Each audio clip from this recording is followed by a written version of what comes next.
Now, our sound is live as well, so welcome everyone to the next episode of Tales of Edeah. Our sound is live as well, so welcome everyone. I'm streaming my own sound, that was stupid. But everyone, welcome. And we are here today with episode 9, Devil in the Details. So sadly, as you can see, Jean-Jacques, our good friend Nicolas, is not here for the moment. We hope that he can join us soon, but he sent word that unfortunately he wasn't able to make it at the last minute, so we are just winging it. But otherwise, everyone's here and back and feeling better for the most part, I think. So welcome on board, you guys. And if it's alright with you, I will get right into it. One last thing, though. Make sure that you have your Sirenscape open, because we are using it today. So also, Nicolas, or rather Jean-Jacques' character sheet. Will one of us be using it? Yes. let me assign that to you, Barnack. Why not? You Sure. are. I've played sorcerers before. There you They're go. just arrogant. And I need to not give it to Chansey because she might just kill him outright. I would not do that. Are you sure? Are you sure? I would just mistakenly use all his spell slots on something stupid. Yeah, that makes sense. And then use all the sorcery points to get his spell slots back, and then use his spell slots again for something else stupid. That works. Alright, well then. Welcome back, everyone. Let's begin. Postizia, March 15th, year 51 of the new era. Icy winds continue to batter the hardy Postizians, and wet snow has turned to treacherous ice in the streets. Men and women are hard at work on the Karula River, some wielding magic, others simply wielding very long metal poles to keep the water surface ice-free so that traffic can flow. The sounds of the city and the river come through the frosted-over window from the streets below. Beside that window stands Elena Sordenbrand, arcanist, assemblywoman, and likely widow. She looks tired already, despite the early hour of the morning, and the insightful among the Ashen Hearts can see the anguish and loss that is contained behind her facade. Now, with a pale, cold sun shining in through that single street-side window, the Ashen Hearts wait to learn more about the conspiracy, which was raised only ever so briefly by the now gone Red de Klerk. As she steadies herself, Elena looks over the Ashen Hearts once again, with a steeled gaze. Now, Red and I have reason to believe, as we've told you, that there is a conspiracy building within our government. And it is centered on this peace delegation. We believe that it may be a farce intended to reignite the flames of war in order to legitimize this program that Mortimer proposed years ago. Now, if I recall, it was his wish to experiment on live subjects with technology discovered and recovered from the Odrilician ruins. He claimed that he would be able to create extremely powerful individuals who would swing the war against the Empire in our favor, and so ensure Postizian independence forever. Of course, we shot him down. It's abhorrent to even think about, but nonetheless, that was the extent of Mortimer's ideas. We discovered shortly afterwards that one of his colleagues, named Fiorella Villani, I'll share the name in the chat in a moment, had already begun such terrible experiments. She fled, and of course we banished her from ever setting foot in the Republic again. But we were never able to implicate Mortimer in her crimes, or identify any of the other would-be sponsors of a commission like this. If you accept, it will be your job to investigate any rumors that you can find regarding Mortimer or any others like him and their experiments. We believe that the effort is underway under a code name, Project 26. something that my husband uncovered before he went missing. That is why, especially now, you need to follow up on the very first reason why we met. You need to go to Solarian Isle and find, if at all possible, his personal effects.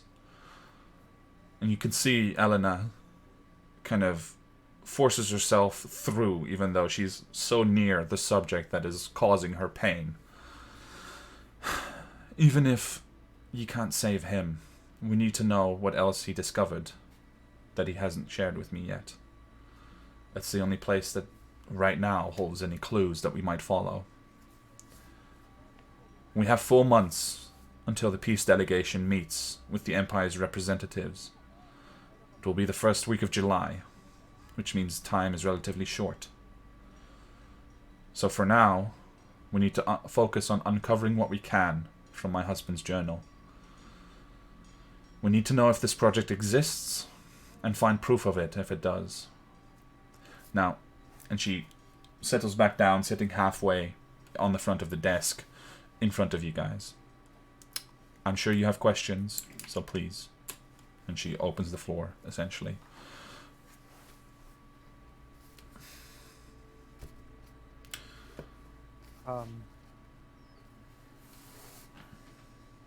If this is all Mr. Mortimer's plans, where do you know where he was for the past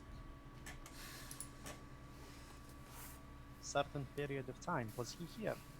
No, he was gone. In fact, we figured he was missing, but we were never able to confirm even that until he suddenly reappeared. He was gone for a period of about 3-4 months. Why do you ask? Just curious. 3-4 months. And he came back just in time for the celebration. Just about, yes. Hence our suspicions. The timing is auspicious, to say the least, but it cannot be coincidence. So, I can see I've provided a lot of information that is keeping you busy. But are you still in, or are you out?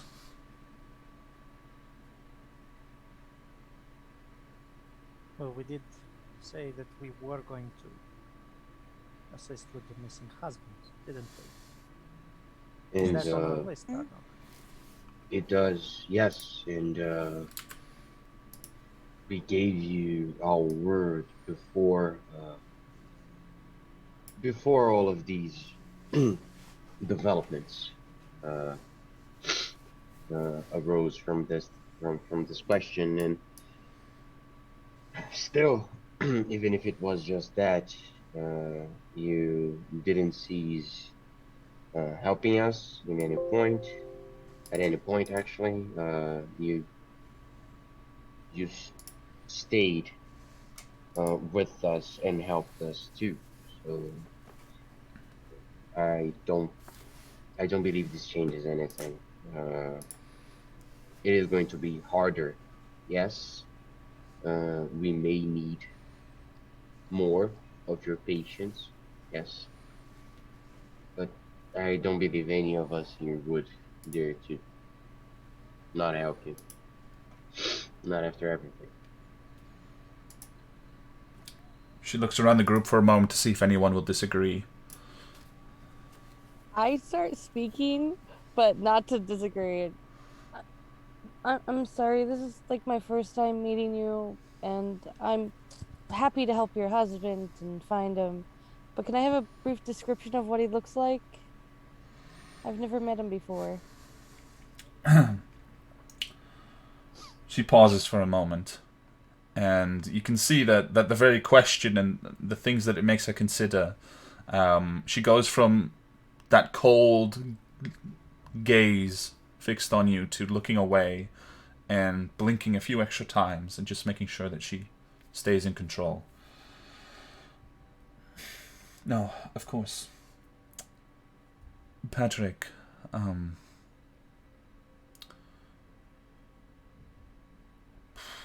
best? He is taller than I am. He has a short goatee. I would say a handsome face. Dark eyes, darker skin than mine. Human. Typically, he likes to go well dressed, but well dressed for more one of you adventurers. So, still practical. He used to sail, so you can tell in the way he walks. And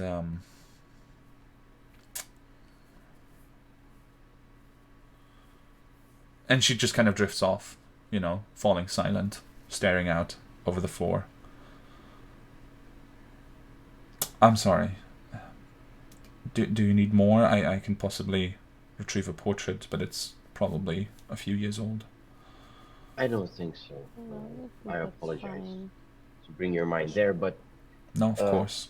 especially considering where you're going to look for your husband, I believe that you'll have no trouble recognizing him once.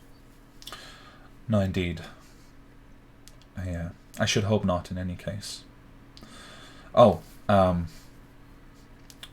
he wears a golden signet ring on his left hand, and it has the head of a boar on it. In case nothing else is recognizable.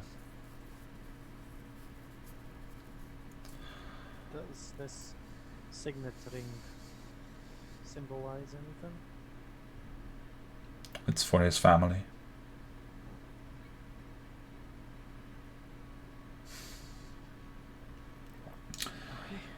Very well.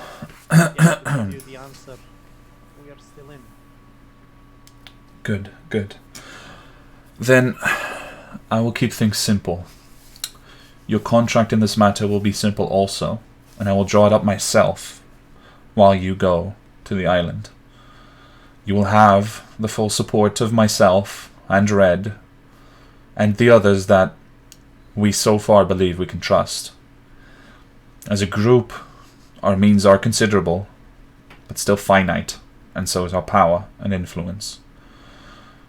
You will have whatever you need that we can provide to complete this investigation, and your reward will be substantial, both in terms of coin and honors that we can bestow upon you on behalf of the Republic.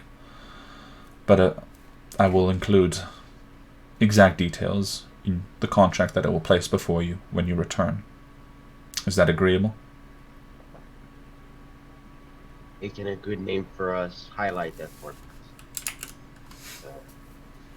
Recently, it's been tough. I will. Especially for you. And she kind of nods to you, Turnock. And maybe it's a nod back to the evening before when you stood before a tribunal of sorts, which she was also a part of. But she hasn't addressed it otherwise. She looks over all of you again and nods. Very well. I think that concludes our business here. You have your effects. If you need anything else, if at all possible, please forward your requests directly to my house. Nothing through Benjamin or the Assembly. This is our business. And it would be better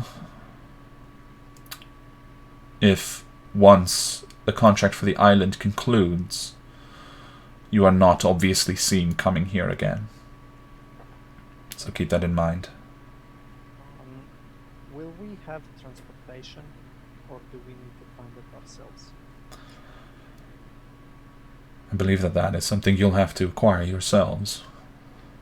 But it should not be... It will be somewhat difficult due to the nature of the destination, but you should be able to charter a boat Yeah. to take you. Someone I like believe a you would never. commodore can easily find a ship when needed. That was exactly what I was going to say. Right. Exactly why I know we understand each other now. Very well. Then, if that is all, she just kind of raises her hand and gestures for the door. Jean-Jacques, if you have anything to say it now. We'll assume that if Jean-Jacques has questions, he has thrown them in. But we'll give Nikolai the opportunity to catch up either next week or during the session if he still comes, and check if he has that information from Elena. All right. In that case, I assume you guys depart from the house. Yeah, and on the way out, I turn to everyone. Darnok, I honestly trust your list and your way of thinking about time more than anyone else. So, what do you think? What's our next move? Yeah. So to the players, I have no idea where my notes are right now because my whole living room was rearranged, and I literally have no clue where my notes are and where what would consequently be next. But what I know, and going back to turn up,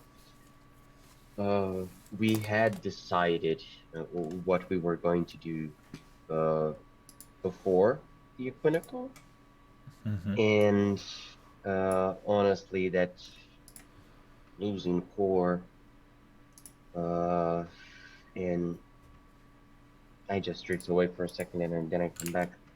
Uh, I don't believe that we had agreed upon what would come next. If that's the case, if this looks like a more urgent matter at the moment, we can tend to that, of course, immediately. However, that may require some preparation. We need to find ourselves a boat, and well, we need to get ready for something that may be way more difficult than just let us just go there and see if we find a body. So we can do that now, especially because the remainder of our affairs may require us to leave Postitia in as a whole, and that includes its facilities. So yes, I believe it would be suitable for us to tend to that right now. Oh, apologies. Sorry, I just wanted to set in a reminder because you had to miss last time, Bruno. But Yes. there is the note that was delivered also with the information about Argyle. So that is in your handouts. Feel free to check Note it out. about Argyle. Tony Yes. was about to say that. So please do. Argyle seems yes, more exactly. time pressing with a shorter time limit. To be completely honest with you guys in the audience, I did not catch up with the VOD, so I am, That's trying okay. to catch up as I go. And I wouldn't mention anything if it wasn't for that. No, that's okay. That's okay. Argyle, I'm glad yes, we said yes we're to in this mission because we get to meet, well, Oh, not meet, so- but we get to know about Robert Mortimer more. so Now that he's not happy. tomorrow, in this case, is today. We received Yes. that yesterday in the Mhm. clinical. Okay. Yeah. So yeah, rewind that, and well, we cannot leave Postita right now. As I believe it's everybody's interest to maintain the integrity of the Stormcloak Yes. Tavern. Yes. Yeah. So We gotta I rescue believe Finn. exactly. What Exactly. did we Well, agree on we last won't time? even need to rescue Finn. You make sure he'll not be there at the time that things start.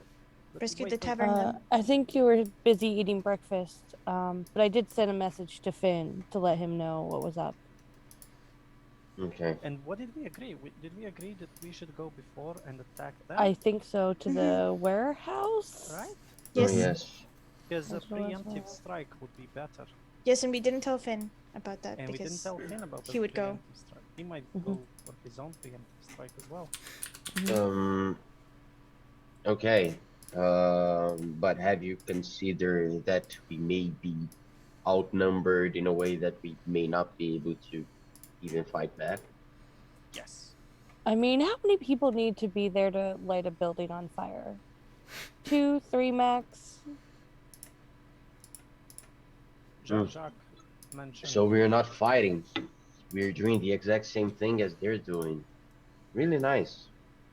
Oh, no, we're not. I didn't know No. we operated that way. We're I'm not not committing worried. arson. We're I'm just not gonna going- stop them Uh, before I'm not they going to commit burn a arson. building. I can only shoot arrows. I'm just saying, how many people do they need to burn down the tavern? 2, 3 max? if they So we expect us stop to be there, think that they'll bring it more than 10 people considering what happened the last time. That's if they expect us to be there. Yeah, that's true. But yeah, we also, if I remember correctly, we need to meet with the Lucas. Yes, we do, but Then wait, probably. well, that needs to. So That regarding the needs to because- DeLucas, sorry to interrupt, but regarding the DeLucas, I will say that Jean-Jacques interrupts here, and he would probably look slightly concerned, in the sense that your supposed in with the DeLucas was Remy. Yeah. And obviously you guys had your sort of falling out with Remy, but still agreed to work together on that front and to protect him at least. Now that the Equinical is passed, Remy is supposed to have done his deal, made the payment to Jean-Jacques, and made the introduction with the DeLucas. So they know that you're coming. That is what you know. Like the introduction is supposed to have been made, and you're expected. But Jean-Jacques' concern is mainly, as he will express, because Remy was supposed to show up at the Stormcrow this morning and didn't show. Or actually was supposed to show up at the house, I think, at the manor. Yeah. To bring the payment, and he didn't show up. Yeah. Darn it. Darn it, Remy. Dealing with Remy. I'm not gonna say that I did not expect this coming, because, well, I did. But our trust in you, Jean-Jacques, it's what been keeping us working with Remy this whole time. So I believe that you need to find a way to communicate with Remy. And after that's done, we can actually introduce ourselves to the DeLucas, because how can we make sure that this part of the deal is going to be respected if not even payment for what we've been hired to do in the first place was granted. So. I will say that Jean-Jacques will insist that even though Remy is not proven to be, super trustworthy, he doesn't believe that Remy would let him down specifically. And that if he's not shown up with the payment, then something must have happened. Okay, so we need to defend the Stormcrow's Tavern, and we need to find out where Remy is before we go on our way. How would you guys like to proceed with it? Well, let's see. Remy. Who did we see Remy last with? Who was he conversing with at the Equinical? Or rather before? Well, at the Equinical, you guys didn't see him. Turnock and Jean-Jacques saw him. Yeah. At the exchange. Mm-hmm. Oh yeah. So. Right. And I think that this might have been commented by Jean-Jacques, or was that never a subject last session? Sorry, can you ask again? That was not. Was that was that a subject that they discussed last session? No, because the only people that could discuss it would be Turnock and Jean-Jacques together. I don't recall. I don't think it's Jean-Jacques shared Remy's presence with the group on his own. Of course he didn't, right? Yeah. So I make sure to. This is the morning after Yeah. the clinical. Yeah. Yeah. So this is a perfect timing for me to share my findings with Milestone.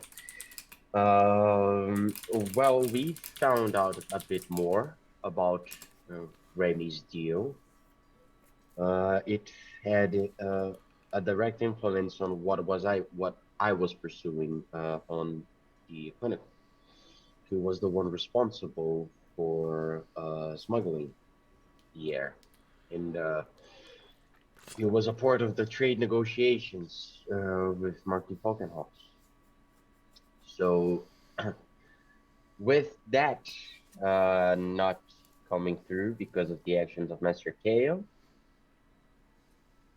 something might have happened to Remy, thinking from that perspective.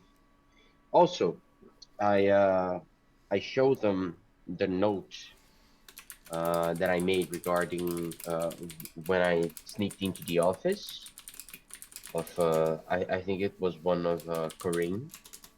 Yeah. And the note states intelligence has confirmed and action is needed. Information's already writing the press releases. Expected first contact in 3 months. If I didn't know any better, and I do know, I just say that this is a military memorandum. There's war coming. And unfortunately, I don't know any more about it, but yep, people in the assembly are getting ready for combat and for war. And yeah, this is something that you need to keep in mind. I don't know how that's going to be useful right now, but that's definitely going to be come back to bite us. So keep an eye out for that. All right. So during all this, you guys are walking through the city streets, frozen snow crunching underneath your feet, cold wind in your faces, and presumably sort of aimlessly walking for the moment. But where do you guys want to end up, and where are you kind of going to go first? Well, I guess we should quickly go and get that thing done with Argyle. Do And you then really we- think that's going to be quick? Well, Or not? battles are usually, if we enter a battle, battles are usually quick.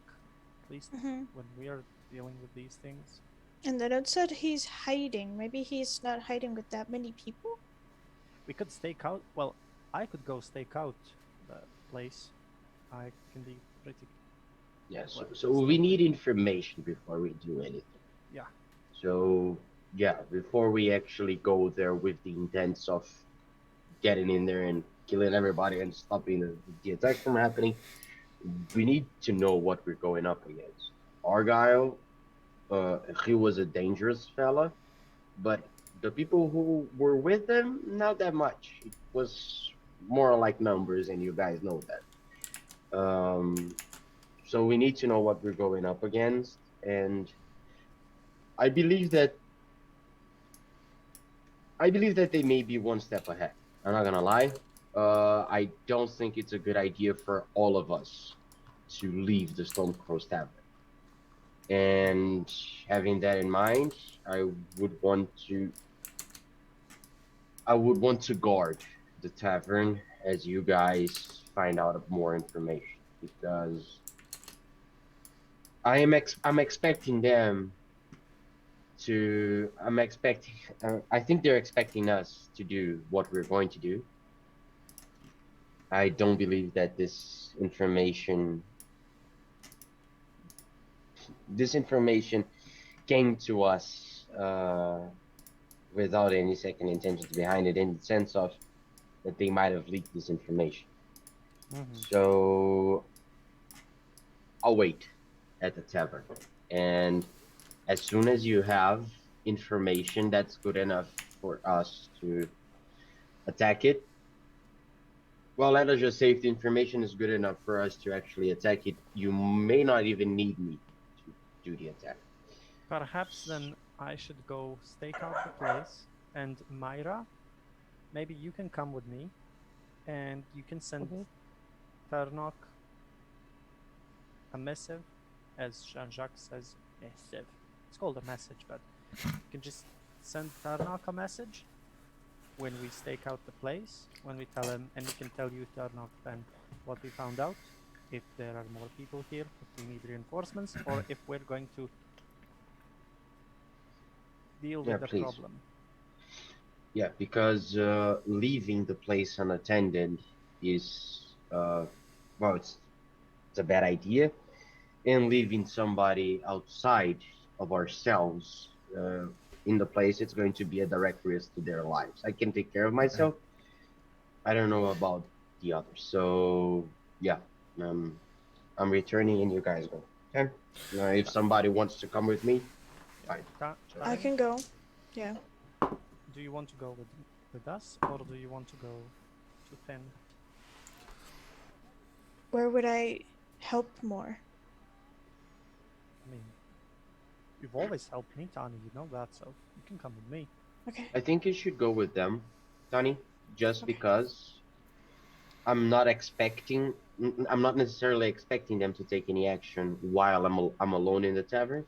But if they do, I think I can take them by myself. But Uh, if the situation is good enough for you to attack only the three of you, I want you to have the possibility to do so. And having only Barnack and Myra and Jean-Jacques, If I may, I will say Jean-Jacques probably interrupts here. I rolled for him to see if he would decide one way or the other. But he will make the point to you, Turnok, that if they do plan on burning down the tavern and they come with multiple people, it's really more a matter of just setting fire to the place before you can cut all of them down. So it's not necessarily protecting it from invasion more than preventing people from throwing flammable things or magic at the place, which is not something that necessarily one person is really going to be able to prevent that much. And that he thinks this is something I checked with Nicolas a while ago, but he seems to think that Finn is quite capable himself as well. So in terms of the physical, protection, I will say that Jean-Jacques urges you to come as well. You really should come. I mean, Finn does have warning, so if anything happens, he can tell people to leave and Yeah, he has such. this weird way of taking care of things. I don't know how he does it, but always whenever there was danger, he had special friends and people. He had connections. Do we know if his weird friend is there as well? The one that brought us in your dream world? Anyone that can bring me into someone else's dream world is probably going to be able to help a lot. I hope she's around. I have some questions to ask her. okay. Well, So just know this is the last time I settle. If something goes wrong, from now on, it's my way. Okay? I'll say Jean-Jacques squares up and quite seriously offers a handshake. Deal. Myra, how many times can you send that message? Another 4 times, but then I'd be pretty tapped Yeah. on some higher things. So, I'm just thinking about the No, other I'll problem go. that we have. It's settled. No, I know, but the other problem that we have. We could also send a message to Jean-Jacques' friend and see. I don't know them though. You would have to know them. Mm-hmm. So, Okay. Then, settled. I'm sorry, but we've done everything we could for Remy the entire time, and not No, it only wasn't him. he kind of knew what was our deal, and he didn't mention at any point in time that he was playing for the other team again. So honestly, Remy is not our priority right now. We kept him safe. If he put himself in danger outside of our sights, outside of our scope, what can we do? Tarnok, I don't think that wasn't what I was going to say. I was going to just say, let's ask him if he made the connections with De Luca so that we can go there. I don't care about him. You know what? Do whatever. But we cannot reach him. Then, what time is it, PM? It's probably coming close to noon at this point, since you guys had the appointment at Elena's at about 11. Let's go stake out the place. I guess. All right. Yeah. I was just going to say, regarding the plan of staking out. Not only I draw too much attention, but I draw too much attention. So I'm going to stay just a bit behind you guys, and whatever you decide to stake out, I'm going to either find someplace else or just going to be distant enough for me to have sights on you, but not on the place itself.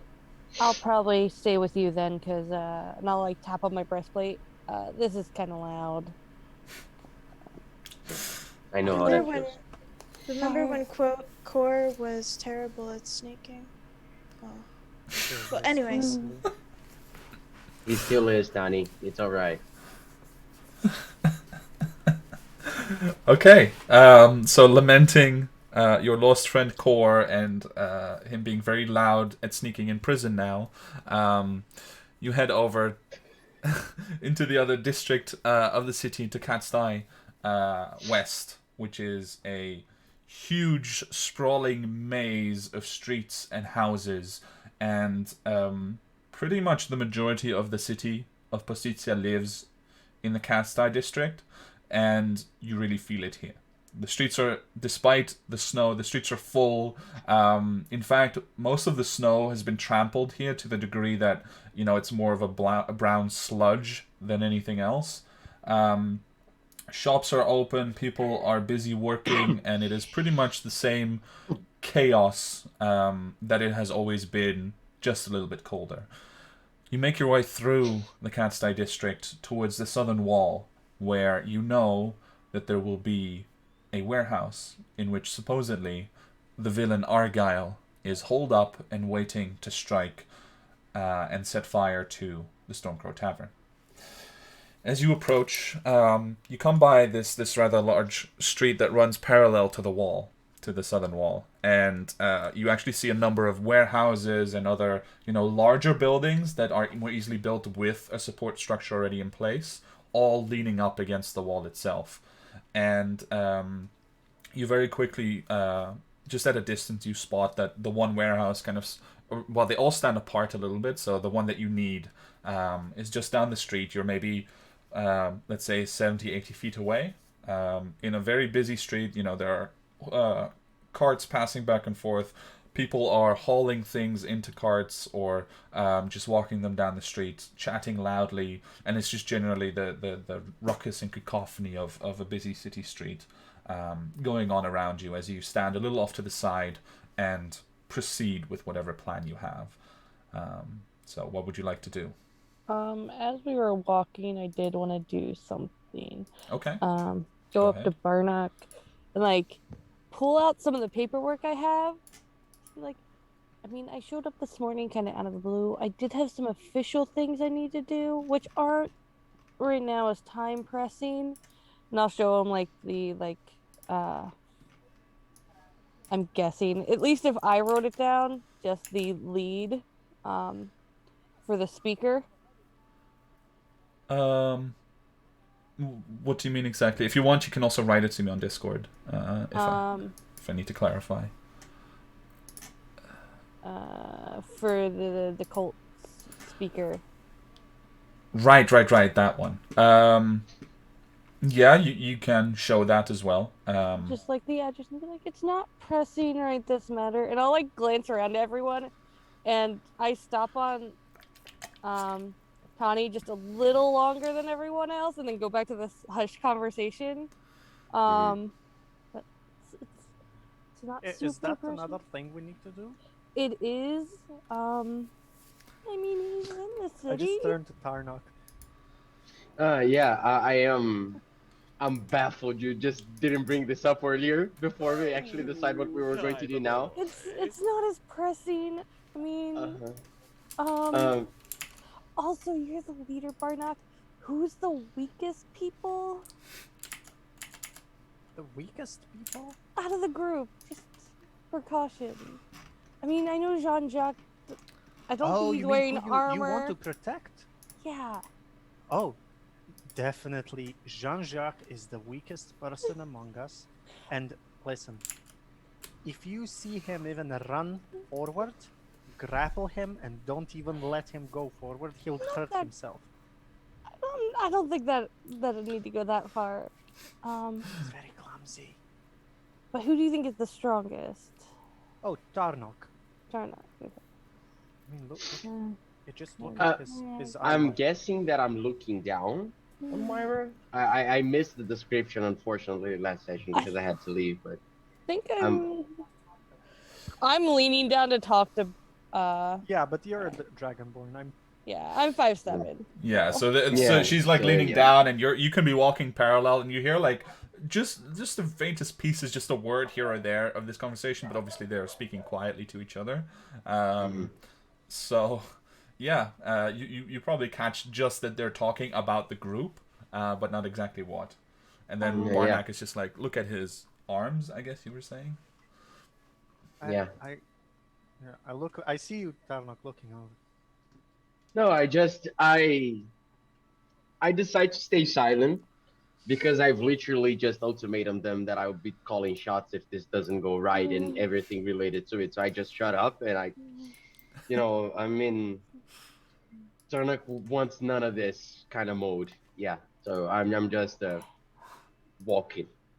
Okay. I know Honey's skills. I don't know yours. So I'll hand Barnack a platinum ring, and then I'll go to John Jock and offer him one as well. And I'm also wearing one. Okay.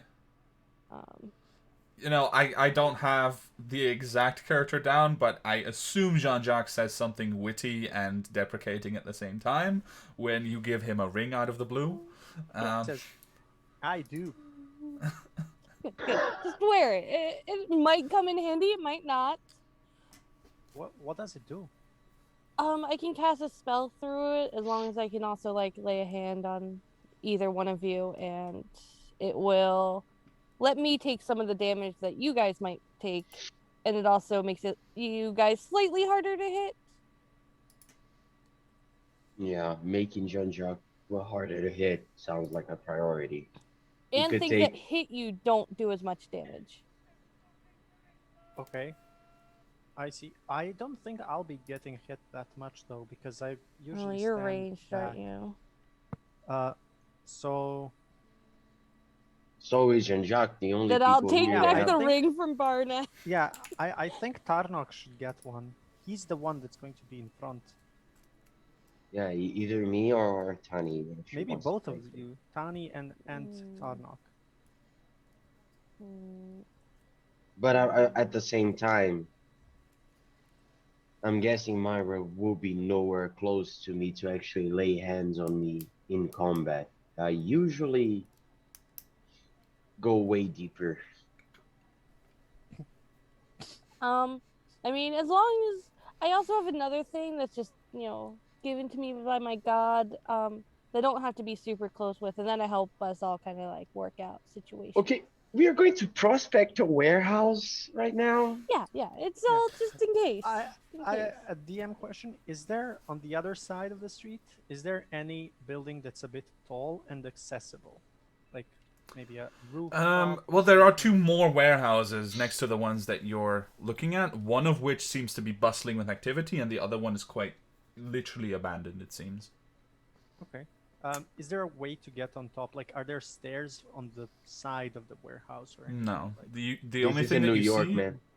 No, the way that these warehouses are laid out is that you can see that on the outside, they have like larger window, or not windows, but like openable doors where there's no pathway outside.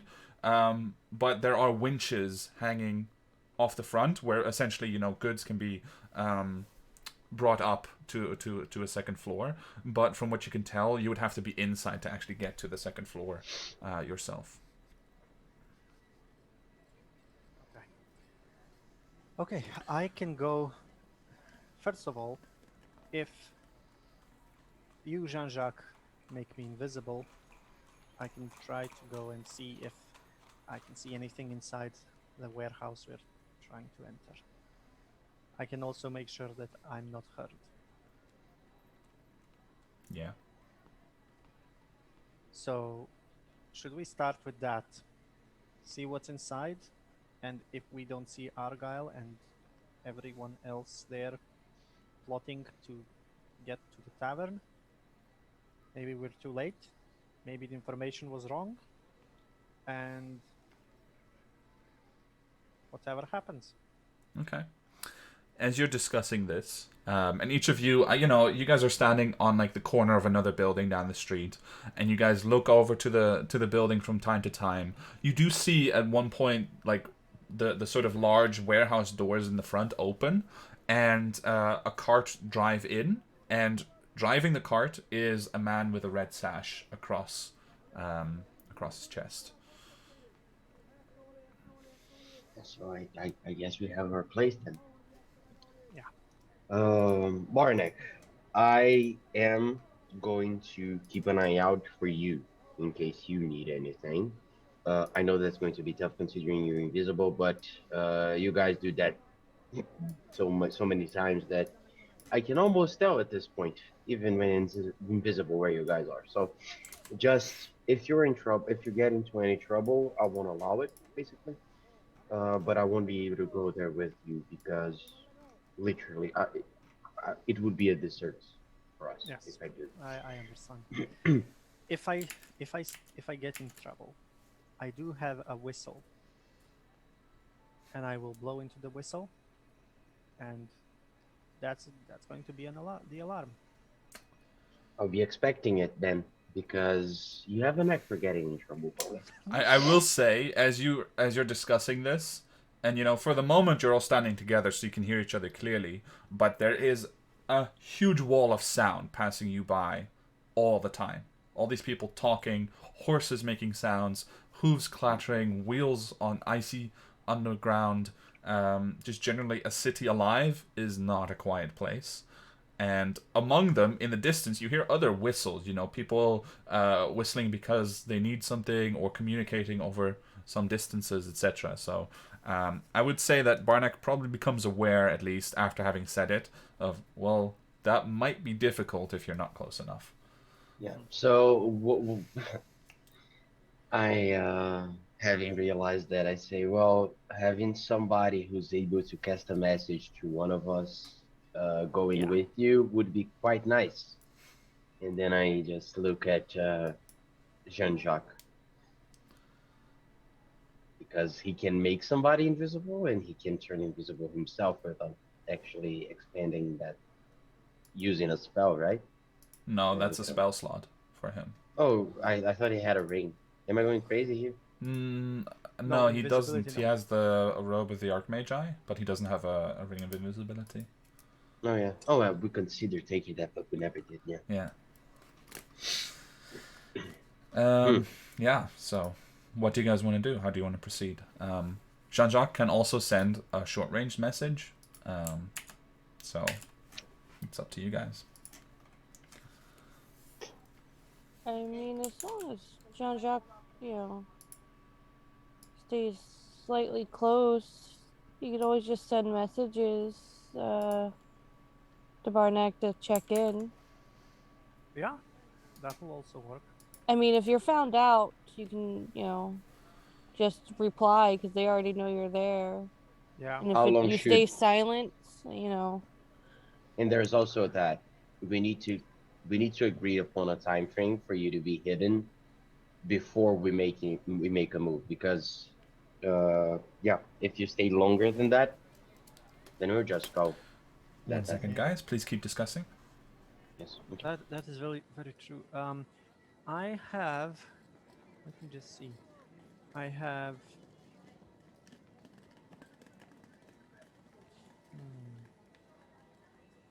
How much time do you think you take for you to find out, one, if Argyle's in there, two, if the things that they need to burn down the Stormcrows taverns are in there, three, how many people are in there, and if we can take them right now, It will mostly depend on how fast I can go through the door and how fast I can get out of the door. and how fast can you do that? If the door's open, I need a second. If I'm invisible, no one will hear me or see me.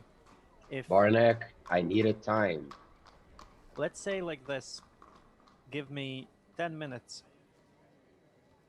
I'll give you 10 minutes and I'll be extra attentive to whistles, but at the same time, we should, and I cannot believe I'm going to say this because this is going to generate the most stupid ideas from this group. Oh boy. We need to agree upon what are you going to whistle. Oh no, it's a single whistle, so it's like just Oh, but that's going to get mixed up with all of the whistles, and I turn his attention to the rest of everything that's going on, and to the necessity that we need to be able to recognize his whistle from the others. well, it's going to be followed probably by an arrow through the window. By a what? I'm sorry. Arrow. I'll shoot an arrow through the window and start An arrow. whistling. Okay. Okay. If they find me out, of course. If they don't, I'll just come back and tell you guys what I. The A large whistle- front doors open again, and you watch as a whole large cart with goods in the back is being driven out by someone else. Currently not wearing a red sash. Seems to be more like a warehouse worker, but definitely wearing thick leathers against the cold as they start heading out. Through the door, you already, because it's open longer this time, you get a better glimpse. You see at least 4 people already just working in the warehouse, currently hauling crates back and forth, etc. Do they have red satchels? 2 of them do, 2 of them don't. Okay, and So we're dealing also with innocent people. Bless you. thank you. Possibly. So we're not burning down this place, No, Barnack? I was not going to suggest burning down the whole thing. I mean, this is a huge warehouse. It's not. I don't think they're the only ones using this. I wasn't going to suggest burning down the warehouse, just so we are clear. Yeah, I lean against the wall, and I just say I'm gonna love calling shots from now on. I have an idea though. So I go inside, and I will scout out the area, and wait for another cart to come out. I will board the cart, see what they're trying to haul out from there, and if it's something flammable, I will take as much as I can with me, and then bring it here.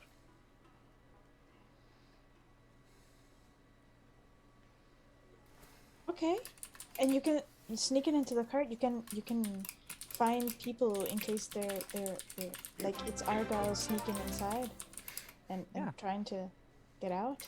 Yeah. I like that idea. I mean, sneaking out or in on a cart. Top notch plan. I like it. You see Jean-Jacques Anyway, is already standing like half at the ready with his spell prepared to just quickly cast.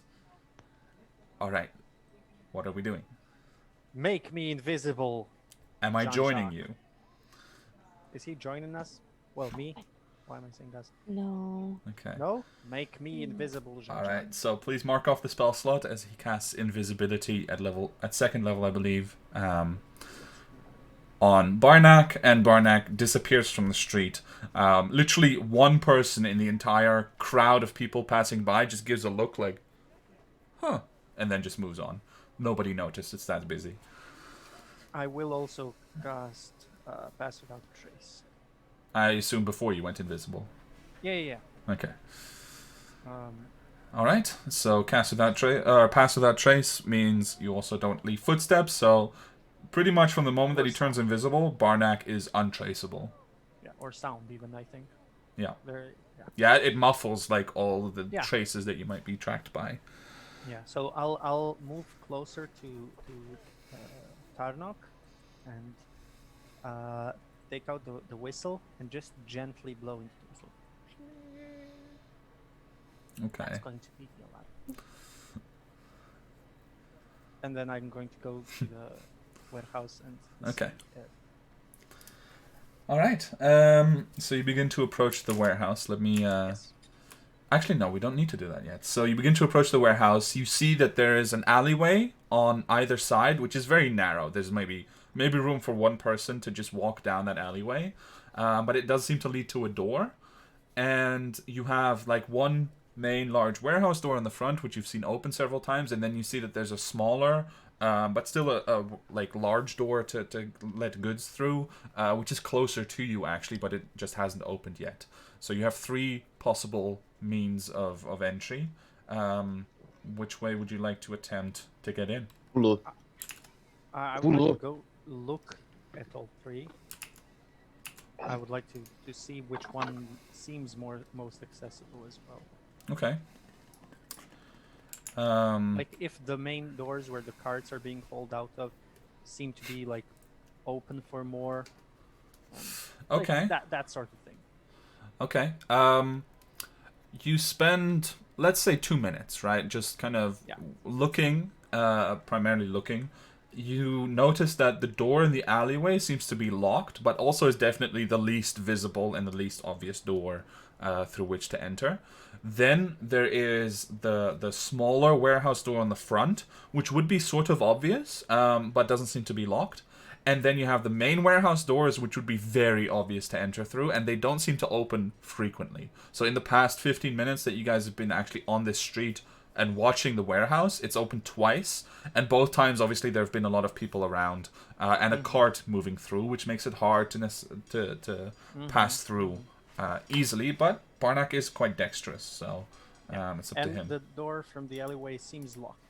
It appears to be locked as far as you can tell. Obviously, you're not like giving it a full proper pull just to see if it opens or not. But from gently rattling it a little bit and trying it, it does appear to be locked. Yes. Okay. And I'll go to the secondary main doors. So not the cart doors. But Okay. The main, and they don't seem to be locked. The doors. No, they are in fact quite easy to open because from what you can gather, this is where workers can walk through and just push it open with whatever they're carrying, so that they have easy access to the warehouse. Okay. If I push it open, can I see if there's anyone looking at the door? If there's Sure. anyone guarding it? Sure. So at this point, I will ask for the stealth check. And see how well you do. So you have advantage because you're invisible, and you have +10. So if you are found, this would be the ultimate Chaos Crew mishap. Yep. And I have okay stealth. And you might have some inspirations in there as well. I don't know about I do. you. I'm going to use it if I fail. Yeah, I would be very impressed if you failed this. Yeah. But this is D&D. So you said advantage +10, right? Yes, And that is +5. correct. That is your base roll. Okay, well, I don't think I've failed. That is 32. Okay, you are immediately found and die. No, so you gently, Barnack, you push the door open slightly, and behind you there's this constant stream of people, so you're not necessarily really worried about anyone particular outside noticing you.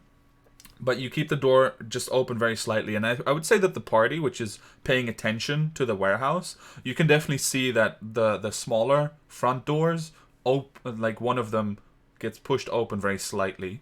And Barnack, you look inside. You don't immediately notice anything, but since you are trying to perceive, please roll a perception check as well. Yes, sir. Perception. That's a good skill. Perception. And that's actually pretty good. 21. All right. Nobody is watching the door, but you do see standing maybe. Let me see one. So maybe 20 feet from you, inside the warehouse, overlooking what seems to be a row of barrels, and currently like checking it or something for whatever. Is someone with a red sash, sort of skinny looking, human and is just currently inspecting the barrels and is the closest person to you that might notice if you go through the door. Okay, and do I see what's in the barrels as well? No, it's closed. It just seems to have a little stopper that they're pulling out and then whiffing, taking a whiff and smelling whatever is inside. Okay, so but that's important. Taking a whiff. Yeah. Okay. Okay. But no one else doesn't seem to be noticing the door opening. No one seems to have noticed that the door is slightly open. Okay. Okay. So. Okay. I would like to go in. Okay. Barnack enters the warehouse. Real quick, thank you, Simon, for the gift sub to Milosh.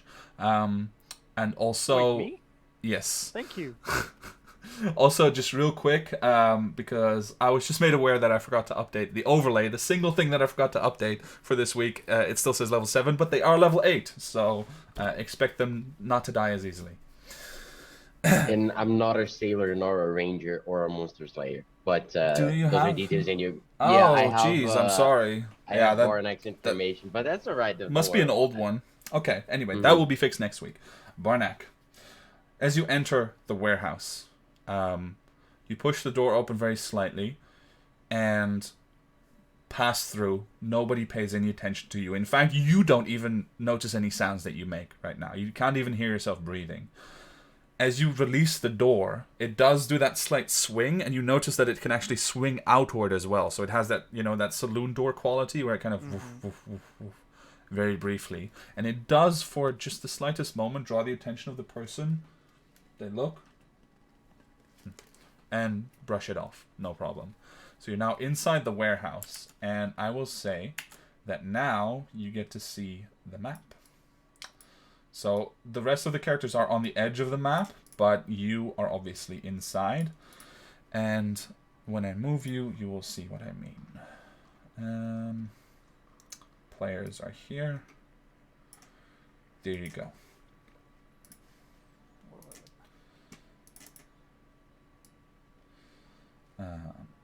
Bear with me for a second, as I want the stream to see it as well.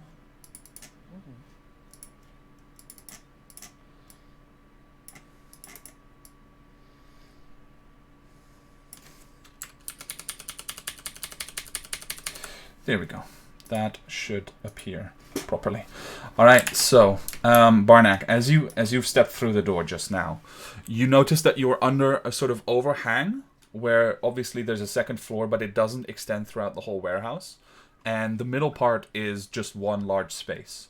You see that there's an assortment of various goods stored away, and obviously in front of you there's the one person who is currently checking barrels and going about their business. And overall, the whole warehouse seems to just be filled with people doing their business, carrying stuff, or chatting away, or organizing, or whatever. So you don't actually notice anything out of the ordinary, except that in the back here, you see that there is that will be like in the back, in the bottom right corner, that I just pulled you to.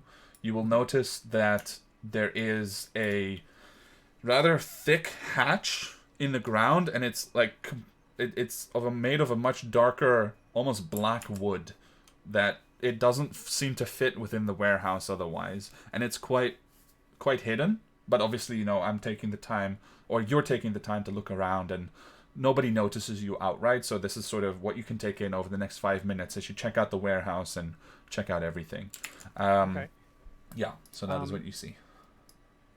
2 questions. One, do I recognize anyone from the night when we fought them? And 2, how many people in total can I see? Is this what I see in total? The people that you see here are indeed who you can spot outright by walking through the warehouse. You take the risk at one point probably to get out in the open space because nobody can see or hear you, just to get a look at the higher level, and you do spot all those folks as well. But that is indeed the extent of the people that you see here. You don't recognize anyone. Okay, I don't recognize anyone. Okay. No. Okay. Just.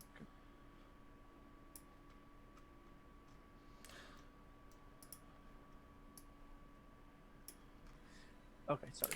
Back. So I That's don't okay. recognize anyone, and I see 11 people. Mhm. How many of them have red satchels? Every single one that has the so every single one that has this icon. So footpad. Yeah, The one footpad that says has the red sashes.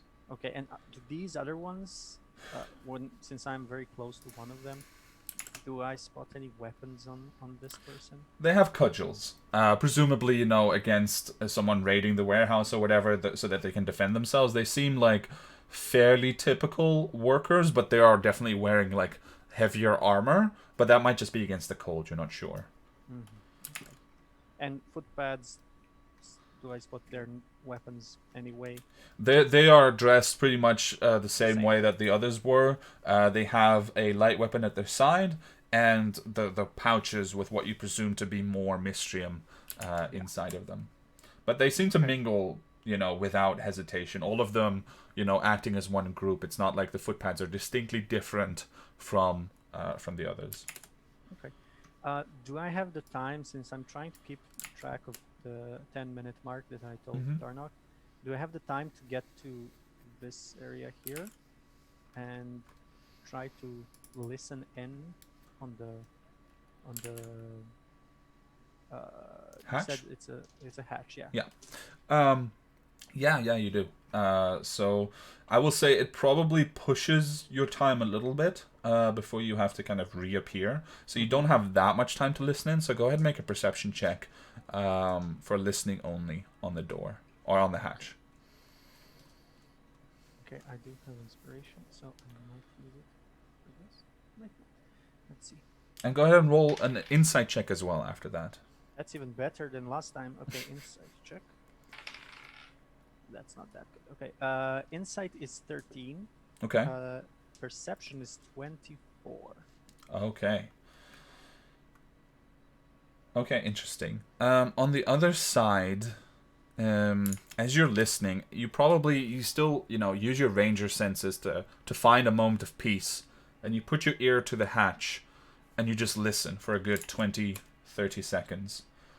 And in those moments, first you hear nothing at all. It's like there's a very, very large empty space beyond the hatch.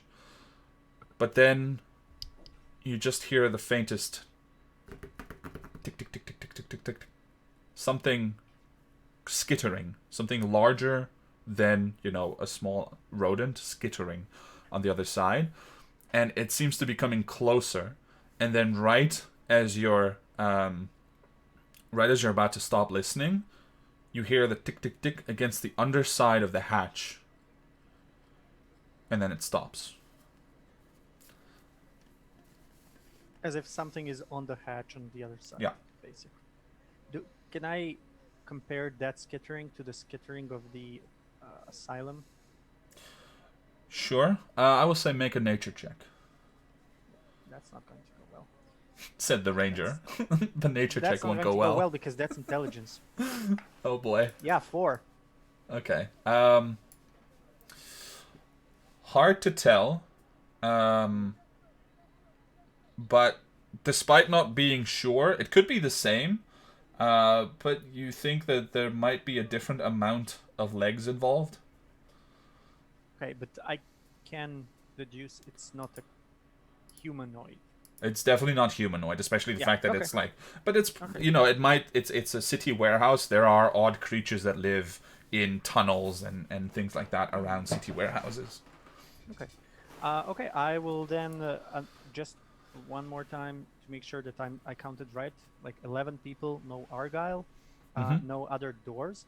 Also on the map, I was going to ask, this part here, is this actually different or? Sorry, what that is a platform with another winch system on which boxes can be placed and then brought up to the next and level. then goes up and down. Okay, perfect. Yeah. So then, yeah, I'll just go back to the group. All right. So the group standing around in the cold, chatting, keeping an eye on the warehouse. probably has a slight fright as Barnack suddenly is audible again but not visible yet. I give the sign first to turn off. Okay. To turn off here. Right next to me, I'm guessing, right? Yeah. Yeah. Yeah, Turnout gives his best jump scare. Okay. An ironic one. To some degree, he did get Okay. spooked off by that, but he X out. Does he through flail? the Does he scare. like try to swat at it? You know, like. No, not SWAT. Just I Okay. just jump out, jump Okay, back. just checking. All right, so yeah, Yeah. with a slight jump scare for Turnock and for the group, I assume. You guys I'm become still aware. invisible though, right? Yeah, you I are have still an hour invisible invisibility. and without I'll a just tell them. trace. Yeah, I'll just. So okay, no Argyle. I don't see Argyle. I didn't really see anything flammable, at least on the level where I was. There were 11 people inside. From those 11, I did spot, I think, five, uh, five of those red satchel guys.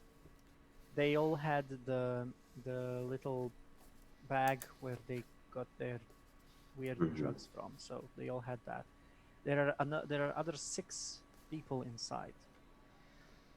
I don't think they're at least they didn't seem to be very um, well dangerous. Honestly, they look just like workers.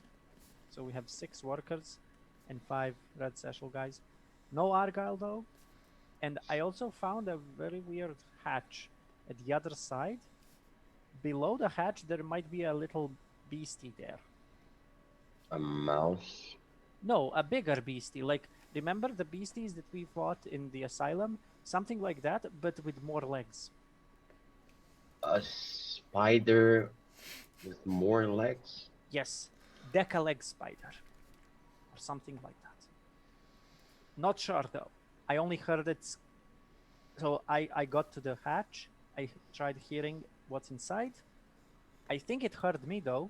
So it got to the door, to the hatch, and it stopped there. So I think we were on the other side of the hatch.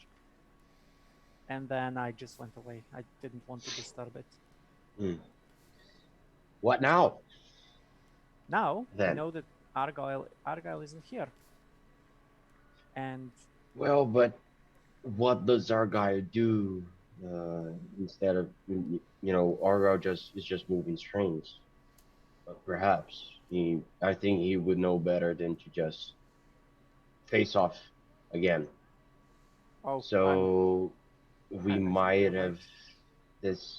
I mean, I just have a bad feeling about this, and I think that if we go in there, I don't know if you guys were planning on doing that, but if we go in there, I don't think that the workers will take our invasion lightly, and I don't want anybody calling the black hats on us. So,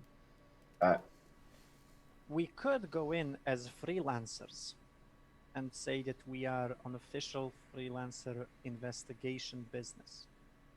That is also something we could do. The workers at least would leave, and I do have official freelancer documents with me. But say so, at the boss. same time, no, this isn't just on me. At the same time, that would make the other guys maybe leave as well. We could hold them and question them, probably get them to tell us the truth, but that'll take time. And that will let everybody know, Yeah, including Argyle, that Yeah. we are not at the Stormfront Tavern. yeah. Yeah. What are you gonna do? We are not there. There is nobody there. There is nobody there at the moment. None of us, at least. So, honestly, partner, I'm just excited to hear what are the next steps on your plan.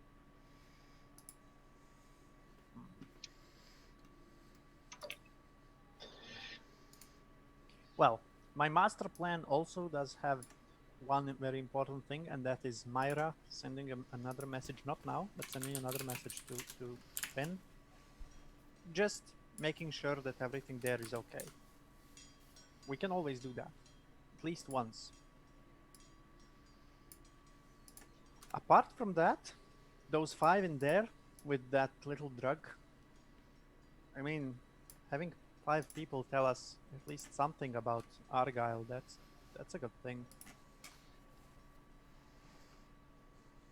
So you want to go in there, barge in, freelancer operation here, and ask people questions as if they were going to answer. I always wanted to do that part, like, you open the door and say, freelancer business. And you're assuming, I'm just surprised you haven't done that before, but you're assuming that they are not going to know who we are, the f- the the people with They the don't red know sasha. Myra. I was about to say that. They don't know me. Yeah. So, what are you planning on doing? I mean, Hmm. I haven't even met Argyle. I could just go in and ask if they know where he is, and then I have important documents for him or something. Oh, listen, Myra, I'm going to give you a piece of paper. You go in Oh and no. find someone that has a red satchel, or rather red sash, and give them that piece of paper and say, I need to talk to Argyle. What is this paper? Nothing. Just will give you more security. Can I see the paper before I have to give it to someone? Sure. I want to look at it. Yeah. What's written in that paper, Barnack? Here you go, Myra. Don't read it out loud, by the way. I will read it. Is it the one I think it is, where it's like It the is. It is. Yeah, it I says, think yeah? yeah, it's it's exactly written. that one. The Scarlet Rose Says sends their its regards. their regards. Yeah. So what about no? And what about we stick to the original plan of you are a freelancer investigating something, or you are a freelancer with documents for Argyle? Why don't we stop doing that, Barnack? I like how Fuck's sake. the bad plan became the best plan. I really wanted to use these papers. Okay, you win, Tarnak. That is true. No, I haven't won anything yet. The plan didn't go south. See, I following. apologize for expecting you to fail, but No, you leave me no other choice. Someone else expected me to fail as well, but I do not fail, my friends. Jean-Jacques is nodding vehemently Yeah. in the background. Yeah. Yep.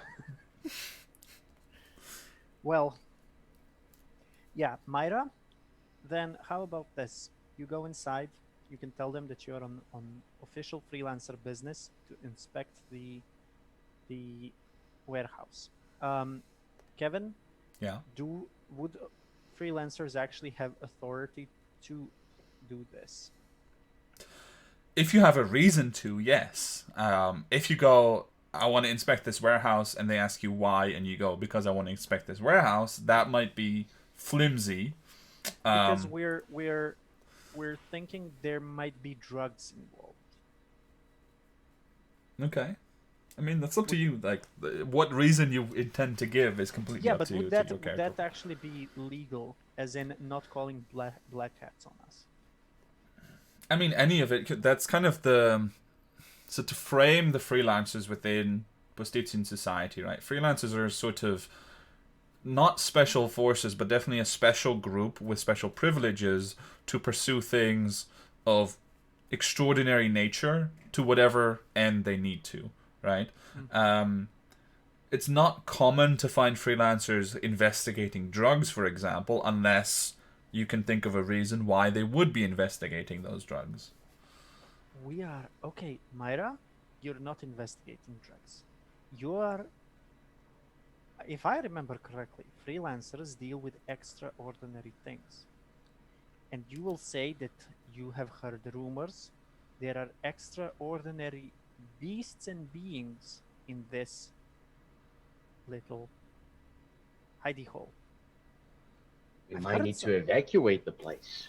Yes, yes, and Tarnok, I will. Now borrow I started liking this plan right now. I will borrow that headband you have one day, Um, yeah, you never touch it. please. Yeah. It wouldn't work on me. I already am too smart for my own good. Anyway, yeah, Myra. So you have to evacuate the place, and you have come to because of rumors that there are beasties and monstrosities. Yeah, but this time around, we are gonna be standing right next to the front door because the chances of Yeah. them saying no, it's pretty big. Yeah. And I'm not risking Myra's safety just because of this. Yeah. I will, though, however, go inside again, still while I'm invisible, to make sure that Myra is also okay from the other side. So if something goes south, I will be inside, ready to, well, help from there. And let us know. Yeah. Yeah. Oh, yeah. Just so that thing. Yeah. Yeah. Okay. So okay, that sounds like a good plan for once. Wow. I said I had a plan. You actually never said that. You actually never said it. Not That's this true. time. Next time. I will say it next time. Next time you have a plan. Next time, maybe. Hey, Okay. So So- what will you actually do? I will go up the door. I'll wait till I can see like Barnack head back in. Okay. Yeah. Yeah, Barnack goes first. Yeah. I'll Myra's go back. goes second with the papers, and look as mean as you can, Myra, please. Okay. And yeah, chest Yeah, let's chest up, you know, and yeah, try your best to intimidate, especially the normal workers. We need to get them out of there first before we actually do anything. Okay? Yeah. Intimidate. Intimidate. Got it. So Myra, when you're intimidating, you just do like your war face. Like, You hear Barnack make the sound, and there is no visual because he's invisible. yeah, but you do hear me making a sound like that. Yeah. Okay. So we better get ourselves moving. Come on. Come on. Teaching newbies how to I'll head to the intimidate. door and I'll head to the like. So there's the front door, the main like warehouse door, and then the alleyway door. Right? Yeah, that is correct. So once I think Barnack's inside and the door, far away enough from it, I'll go up and I'll knock. On the same one. Yeah. Okay. So I will say you've seen that it has this kind of saloon door quality, right? So you can actually push through it. It's more for passage. You can still knock on it, I'm just telling you. Yeah, I don't want to be rude and just that's to walk fine. into the warehouse. All right, so you knock, and there's kind of a pause on the other side. Barnack, go ahead and place yourself within the warehouse where you want to be exactly. And we'll say that Myra is now here. And in relation to Myra, where is the rest of the party sort of set up? Closer than last time, but not in immediate view from Okay, so- whoever walks outside. So maybe at the mouth of the alleyway across the street? Yeah, something like Okay. that would work. Yeah, closer. Yeah. So, Question, okay, then I know roughly where you guys are. Yeah, Barnack? So this area is down and this is up. Right? Yes. Where you see Okay, the yeah, different perfect. floorboards, those Yeah, floorboards are up. yeah. So then I'll just like walk a bit again and place myself somewhere where I can observe the whole situation, like here maybe or here. Okay, underneath the higher part, or did you climb up? I climbed up. I climbed up. Okay. Could you just roll a new stealth check for me, Yes. since you've left and everything? Yes. With advantage, with plus 10. Yeah. That is 29. Okay. You climb up. The ladder just creaks a slight bit right as you get off of it, and one of the workers looks over his shoulder. Weird. And he just goes back, and he seems to be inspecting a crate, which is filled with what seems to be sort of some sort of leather wares of some kind. And from here, do I see now what in these barrels? What? No, because the barrels aren't open, right? They're So just they're barrels. completely closed. Okay. Yeah. Yeah. Especially these, they're lying on their sides. If they were open, they would be empty. All right, Myra, you knock, and there's a pause, and one of the red sashes comes to the door, kind of pulls it open a little bit, and she actually looks confused, and looks you up and down a little bit. Yeah? Yeah, with the freelancers, we're here on an investigation. We kind of need everyone to clear out rumors of extraordinary beasts and monsters in the area. Mm-hmm. Roll persuasion. Well, deception, sorry. Deception. No, I think that's the best I'm gonna get, even if I roll in with my inspiration. So taking in my -1 modifier, that's a 15. Okay. She looks slightly amused. For the group across the street, Jean-Jacques, Tani, and Turnok, are you guys trying to blend in, or are you making it obvious that you exist there for, for Myra's backup? Remember that explanation that I've given before? The perfect, trying to stand out, but perfectly blending in while doing so. Sure. That's what I'm trying to do, Okay. in this Well, situation. the question is, this person looks over Myra's shoulder and tries to see if there's anyone else with her. So my question is only, can this person notice that you guys are with her or not? Oh yeah, my initial intention was to prevent exactly that. Okay. To not see if there was something. Yeah. To avoid this situation from happening. My position was specifically to not see to anybody who's coming out to immediately notice us, or Okay. whoever looks out immediately notice. Okay. So she smirks and she says, well, I'm going to have to take that up with my supervisor. But you and your colleagues are welcome to come in while we discuss things. Okay. All right. And she I'll kind of like look back to them, like do the nod of She steps aside and she holds the door open for you, and then waits for the others to come and join as well. I'm positive that I didn't hear the conversation, but I give a slight tap on the back of both Tani and Jean-Jacques, and I say, well, she already screwed up, so we gotta go. Yeah, we're heading. I don't know what's going to happen now, but we're going. All right. So you guys start heading in along with Myra, and as soon as you're all past the footpad, and so I'll move you guys here. You're obviously underneath the whole structure and not right next to this other dude, but you guys move in, and she begins to move up beside you, and then moves past and begins to lead you, and she says, yeah, just right down here, and starts to guide you into the center, and you see her looking up at the higher level, and she makes a gesture for someone to come towards her, and one of the non-red sashed people kind of comes walking up to the edge of the higher platform, and looks down and just shouts, yeah, what are they doing here? Sir, I interject if I may. He just looks at you, and the woman who was escorting you guys just steps aside with a smirk. Would you mind coming down or allowing us to go to your offices, because the matter at hand I'd rather not discuss in public in order to not create panic amongst the workers. So we just wanted to take this with more caution.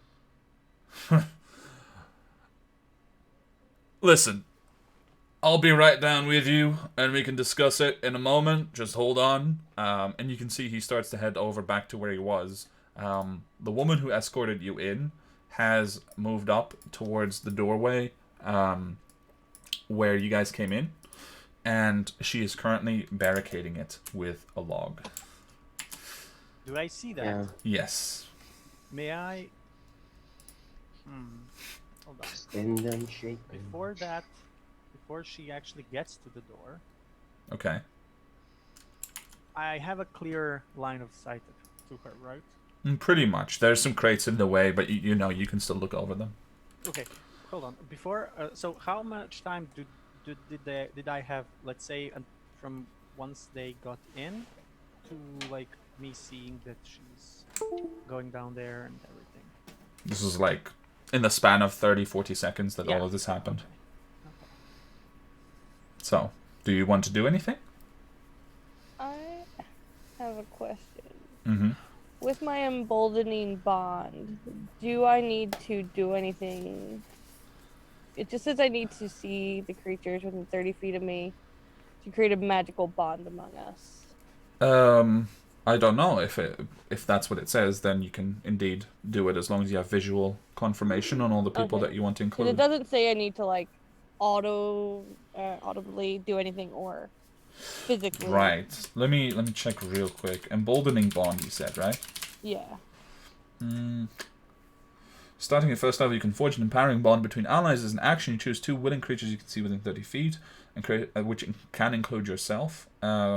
While either bonded creatures within 30 feet of the other.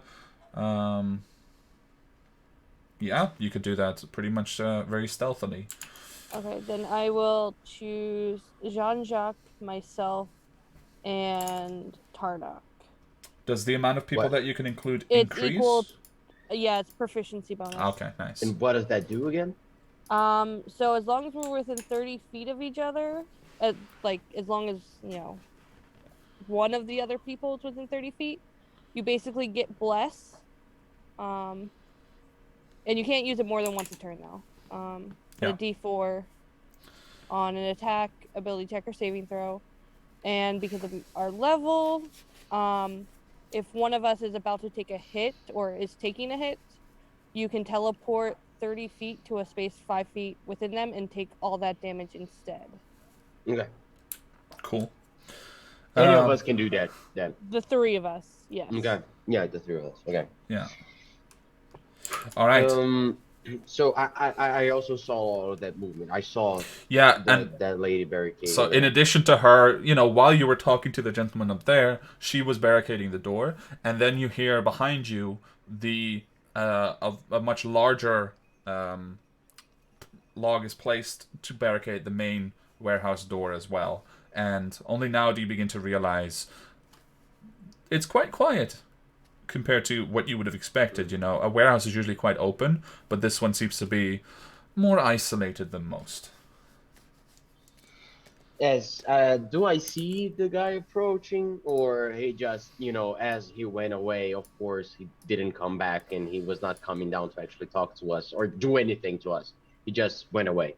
So, what you notice here is that he comes back carrying a heavy crossbow, and you see that the other warehouse workers are also lining up along the sides with heavy crossbows in hand, all locked and loaded, and the folks on the floor all turn towards you guys and produce weapons of various kinds, either the clubs or crossbows of their own, or in the case of the footpads, swords, short swords.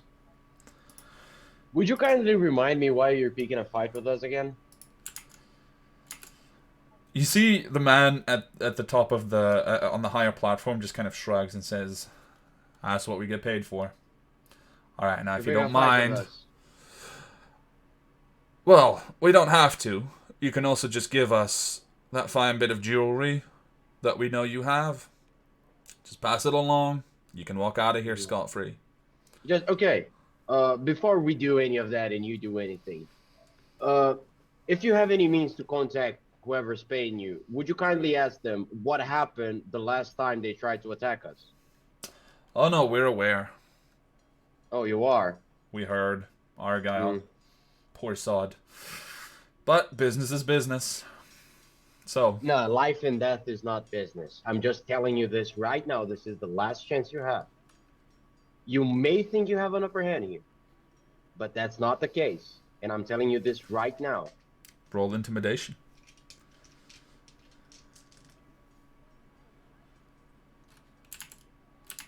In the meantime, I try to sneakily reach into Oh, I my had pockets. advantage, but I'm going to use my inspiration roll again, obviously, because that's literally a 0. Oh boy. Yeah, and yeah, that's my last. That's my last. It finally ended. My inspiration pool ended. 16. 16. Okay. Let's see. Okay. Um, the man on the higher level kind of looks around a little bit and scowls. And he says, "But you didn't kill Turnog. Oh, sorry, you didn't kill Argal either." Yes, that's because we are not executioners. We were defending ourselves, and Argyle was unarmed. Why would we kill someone that it's not directly attempting anything against our safety? This is against not only the freelancers code, this is against our code. We don't Okay. do that. As And we would never turn on you if you were not threatening to actually do something to us as well. as you're saying this, the woman who was escorting you in before kind of returns, and she just looks up and you hear her voice go, "Hey, shut up! We're gonna kill him now. All right, get ready." And you hear the sword come out. When she says we're gonna kill him now, Yeah. I'm going to just yell. But as I do, I'll basically move a bit so they don't know exactly where the yell came from. Okay. But I'm going to yell. Do you really know even how many of us there are? Okay. And I just turn to the guy once again. I say, not, I know this warehouse may be your responsibility, but this fight is, I'm not picking this fight with you. You know exactly the people who are trying to pick this fight with us, and you don't need to be caught in the middle of it. It's not going to end up well to neither party. Aye, lads, it's not worth the money. Let's go. And they start filing out along the sides, but it's only the guys on the higher platform who start to file out, and you can hear curses and insults being hurled. And actually, I will say that as they start to head out, they are actually essentially going to the places where the winches poke out of the windows, and they're just gonna grab hold of one of the winches and pull down and just slide down with the hook, each of them. And as the second to last one is leaving this way, so I'm just moving these guys out here. Yeah, as this one is up here, and he's leaving, this guy, the one that gave the order to go, is still kind of visible, and just gives a shrug to the red sashes. And actually, the one who's escorting you, she just flings a firebolt right at him, hitting him probably quite badly. Wait. That teleporting thing, that only happens, we can only do that with the 3 of us? Yes. Fuck, I was going to tank that hit for him. Yeah, would have been cool. That would have been If I cool, see but her- I think if I see her- distance-wise, you would also If I be... see her shooting anything, I'm going to shoot her. Okay, but you Yeah. didn't have a readied action, right? So No, this is no, yeah. So that's this going is to the be- action that starts combat, So and roll from there we'll initiative, all yeah. roll initiative. Yes. Yes. And she will have taken her initiative or her attack roll already. All right. So make sure to select your character token before rolling initiative, please. I wish I roll low because I need to go to the bathroom real quick. Feel free to go anyway right after you roll. 8. And now comes the perfunctory noise in the background. I rolled in real life, so I don't know what my token's gonna roll. Yeah, but feel free to change it to what you roll in Yeah. real life. I rolled Luckily, 3. better. Wow. What's going on? Alright, so getting some initiatives in there. He's going to take 8 points of fire damage. That's fine. And as he takes the hit, he just shouts, "You bitch!" and he just runs out after his mates and disappears out of the window. Alright. Then we are now officially in combat. Welcome. Myra, to your first one in this campaign, by the way. Please don't try to kill me like you did last time. The first combat I was in. I'm gonna try not to, but you never know. No one has Cone of Cold? No. I don't think so. Alright, so, do we have everyone in initiative order? I think so. Sorry for the noise, everyone. So I have Turnok, Tani. You need to roll for Jean-Jacques as well, Barnack. Oh, right. Darn it. Forgot about that. Initiative. Not bad.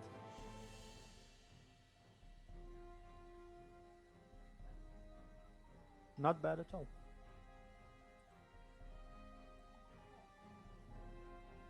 Alright, so as the firebolt gets flung, she immediately also dashes away and backs up into the corner here to put herself further away from the group. 4, 5, 6. Alright. Doggos are going nuts. Yeah, they're getting let out, and it's always the same thing, and they take forever to get out, unfortunately. But the next footpad is going to immediately come rushing up, and is... Yeah, that's an unfortunate situation you've been placed in there, as they come forward with a Burning Hands. Who's the one being attacked? I'm sorry, I think I missed the first attack, perhaps. The guy that was leaving, that you convinced not to attack you guys, right? So, Myra, Turnok, and Tani, please make a dexterity saving throw, DC 13. 3. Is it for Jean-Jacques as well, since it's 15? No, it's 11. 15 feet, which I don't think extends to Jean-Jacques. See? Yeah. 3, what does that do? So it does 8 fire damage as he catches all 3 of you, actually. Yeah, I'm not going to use my inspiration that I have.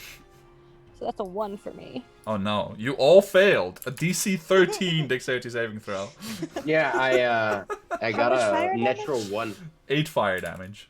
I got a 2 to get a natural, to get a 1. Mm-hmm. Nice Okay. dex. Alright. My music seems to have stopped, but anyway, that is their attack, and then Barnack, your turn. Question. This one is gone as well. Yes, sorry, they, Yeah, okay. Well, no, actually, they're stuck here. He's been kind of left out in the cold, here, so he's going to be running. He's probably already taken part of his run. 5, 6, 7, 8, 9, 10, 11, 12. So he's there at the top of the stairs right now, we'll say. And he goes at the top of the round. Let me stop you guys just for a second. Is there music going on? There should I don't be. have any. Yeah. On Sirenscape or...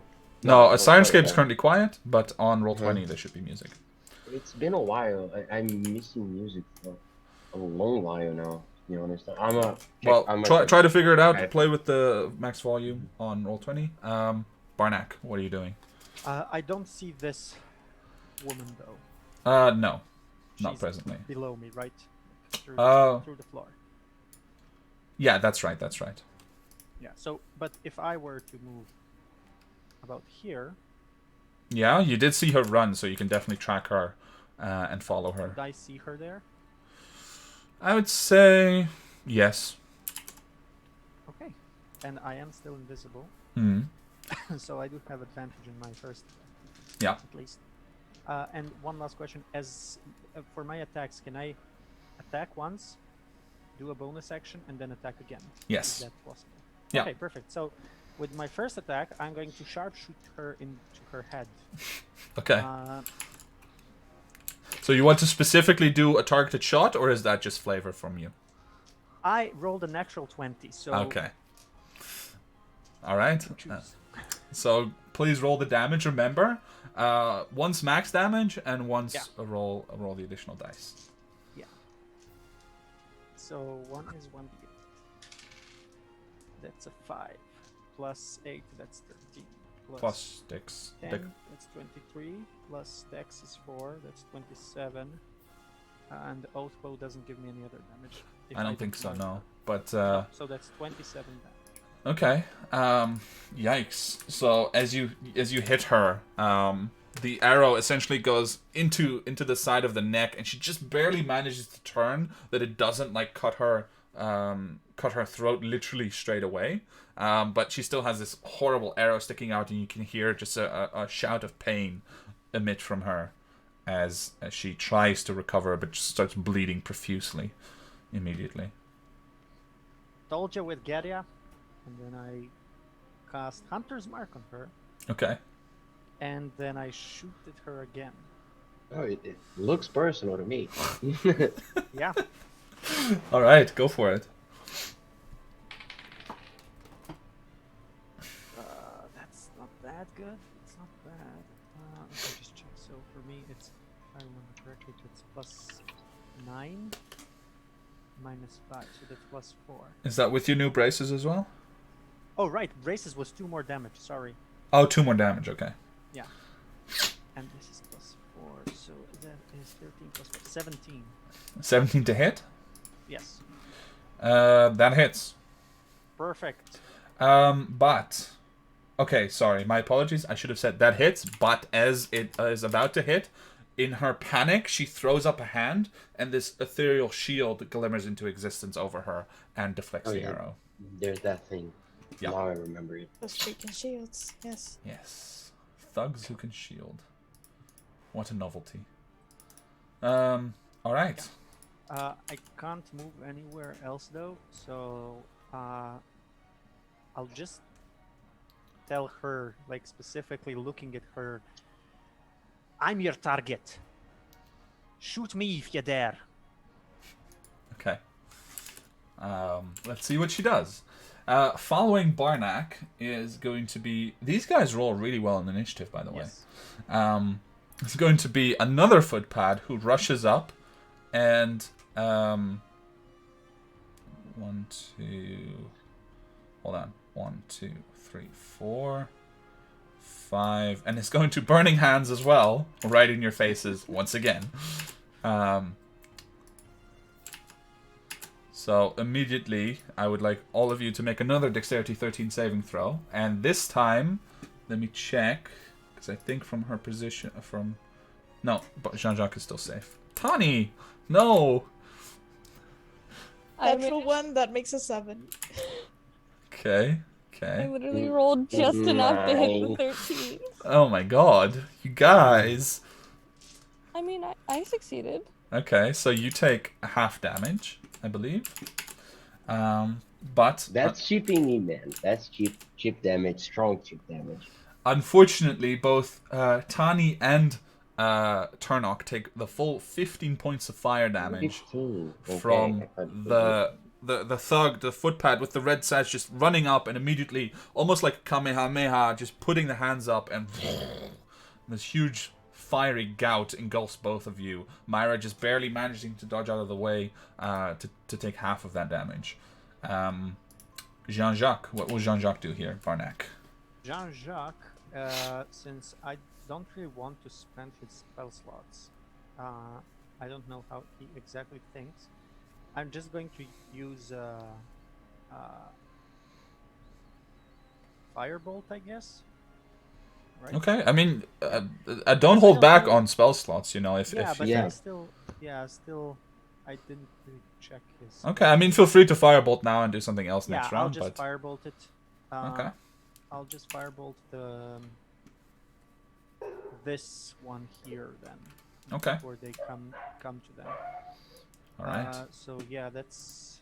I'll just roll it here. Mm-hmm. Firebolt.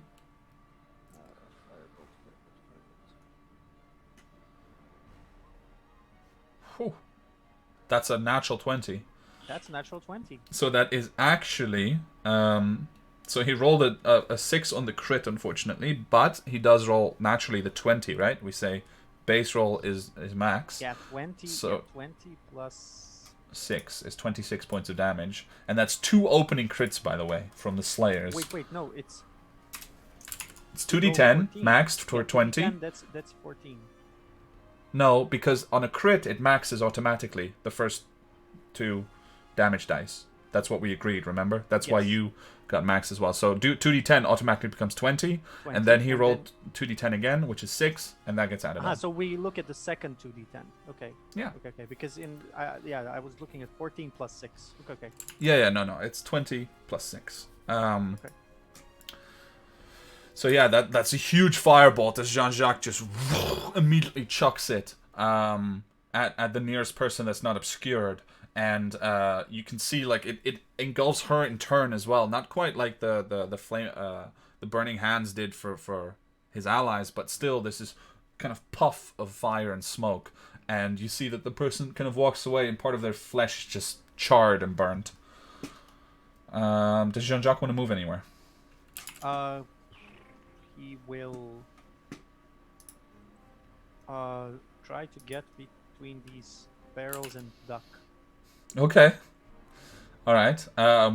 Like duck as in just makes himself smaller, or duck as in literally gets on the ground? No, duck doesn't make himself smaller, Okay. so he's harder to get. Okay. Well then, we have the next one, who is going to... is going to also rush up. 1, 2, 3, 4, 5. But is instead going to fling a firebolt at... No, sorry. A magic missile at Tani. So that's going to be 4, 3, and 2 for 9 points of damage against you, Tani. Just these forceful projectiles immediately impacting on your skin like punches, but with no possibility of avoiding them whatsoever. And you guys rolled some really bad initiatives here, I see. This one is going to 1, 2, 3, 4, and burning hands. So let's see here how this goes. That's a DC 13 saving throw. Dexterity, please, from Turnok, from Myra, and from Tani. Please, more than one person make it this time. Oh my god. I had a repeat of a 2 on the die for a 1. Oh my It god. almost stopped at 20, and then it rolled, and then 2. Yeah, you, So that's an 8. Tani, you have plus 6. yeah, you have a plus 6, and you haven't rolled over 10. Oh my god. Okay, and sorry, How much damage does that do? 13 points of fire damage. 13. Yeah. Okay. Myra, I've how been much did you officially roll? chipped away for half of my health. Great, amazing. What, me on my save? Yeah.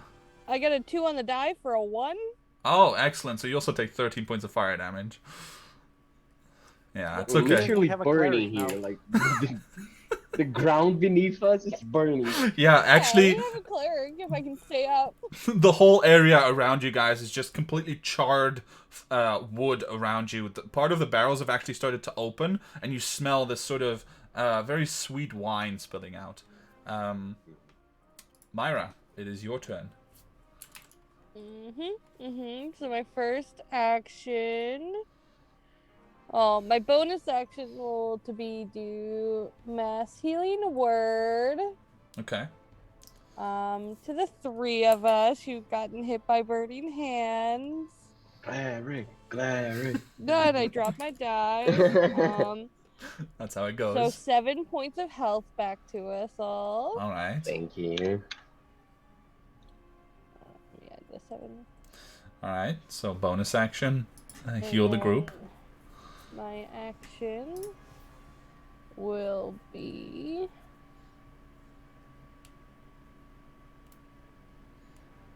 I will.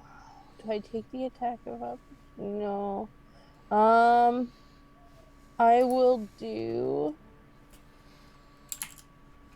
I don't within range. Saving throw or take 2.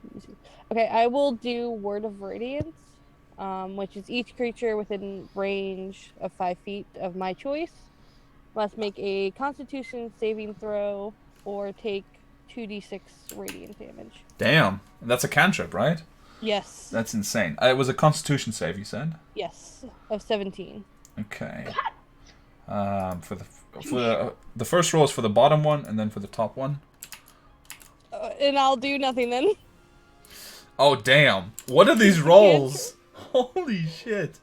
You really are trying Kevin's to kill trying me to first kill time. us. No, Kevin's this- trying Stop. to kill. This is all Stop, Chansey's Kevin. fault. I always roll super well when she introduces a new character. I can't help it.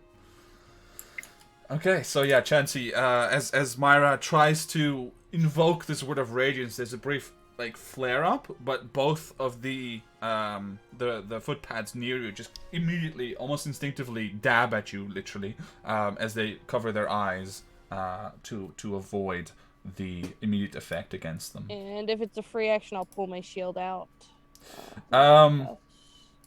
So officially, shielding up is actually an action, but I've been recently reading a lot of things about how much time it can take, and that you have shields, that you don't need to strap down.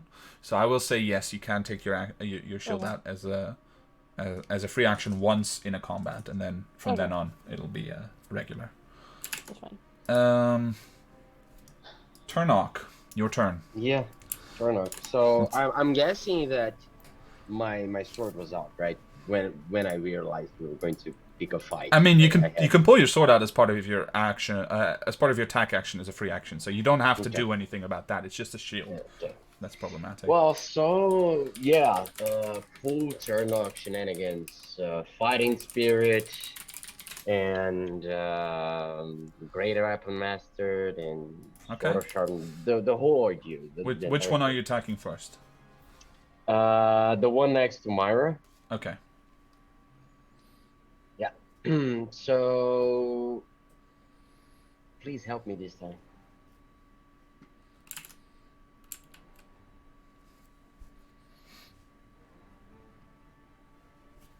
I don't think so, right?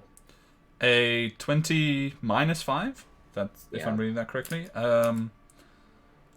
You get a D4 once per turn as well. Oh yeah, I do get a 1d4 once per turn as a bonus to my attack roll. No, not to my attack roll. Attack, Oh. save, or ability. Can you choose when to yeah. apply it? Yeah. Okay, so I will say this. Immediately as you begin to swing at them, the shield comes up in order to try to deflect, because you get the impression the first hit would have hit if that shield didn't come up. Yeah, so I'm gonna use it then. Okay. And yeah, does it hit then? No. It's If a I D4. use the +4? No, it's a D4. So Oh, you it's have a to roll a D4, D4. okay. It's basically Okay. blessed, but only once per turn. Yeah. Okay, so 1. Yes. Hooray. So Oh my with your goodness. first hit, it just slices off of this magical shield in the air, this impenetrable wall that you can't see. But you have another attack, I do. and you have action surge technically. So Yeah, I do. you do you. Come on, Roll20, help me today, please. What this- is this? With the second strike, as you try to, but you're just maybe Turnock's anger is just coming up a little too much, and with the second strike, he doesn't take that moment to truly embrace the fighting spirit, and it just slices off of the magical shield again. Mhm. What would you like to do next? Just a sec.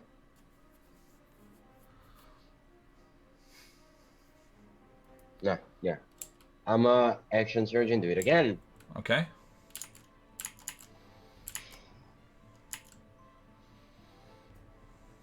Thank you. Okay, so 28 minus 5 is 23, and indeed with that one you do manage to cleave through the shield. You find that place, like you see the glimmer of arcane energy, and right as the glimmer is fading for half a second, you cut straight through it and into the person that is standing next to you that's been burning, or partially responsible for burning all of you so badly. Go ahead and roll the damage. So it's 22. 22. Yeah. Yeah. Alright, so 22 damage, and immediately as the sword, it just carves into the side of this person. They tried to protect themselves with the arm, but actually you just carve into the arm and you push it aside, and you just leave a huge bloody gash along the side of their body. I'm gonna leave another one. Alright, go for it. Why did it only roll? Okay, I can see me. Okay, it's 22. Yeah, that hits. Go ahead and roll damage. 23. All right. So as you pull back and you watch them standing there, their arm kind of half ruined and holding it to the side, panting, getting ready for another spell, you just pull back the sword, and I'm guessing you just go for a brutal killing blow, right? Yeah. Yeah. So as it comes in, you just carve into the neck, and this time, like, you're being so quick, you just get far enough to make sure that the person is dead and pull away, and the head just kind of flops to the side as they fall back in a spurt of blood. And you yourself and Myra, you also from the side are covered in blood as this person dies next to you. But it does eliminate one of the bad guys from contention. Since I haven't moved my entire turn, can I, instead of moving, can I roar like really Sure. hard at this footpad right here? Sure. Yeah. I will say roll intimidation just for the hell of it. Typical Take advantage Turdock of fashion. Yeah. Yeah. 15. All right. Their face is half burnt, and as you turn and roar at them, No, it's not a 15. Just because I have the thingy that I never use and I haven't used before, which is the it's not here. It's the elegant, actually the elegant courtier. Whenever you make a something that requires charisma, I actually add my wisdom modifier instead. okay. So it is not 15, but it's actually 20. Okay. Very cool. So yeah, regardless, with the blackened face, and you turn your beautiful white scales covered in red, hot blood that kind of steams a little bit as it starts to, interact with the cold air. And you roar at them. You just see, like, blinking, and through the drug-addled haze that they all seem to have, they seem to kind of come back to consciousness for a moment and just, oh god. And that's the extent of that interaction, but they're definitely intimidated quite badly. All right, that is one down, 4 to go, I believe. Tani, what would you like to do? Okay.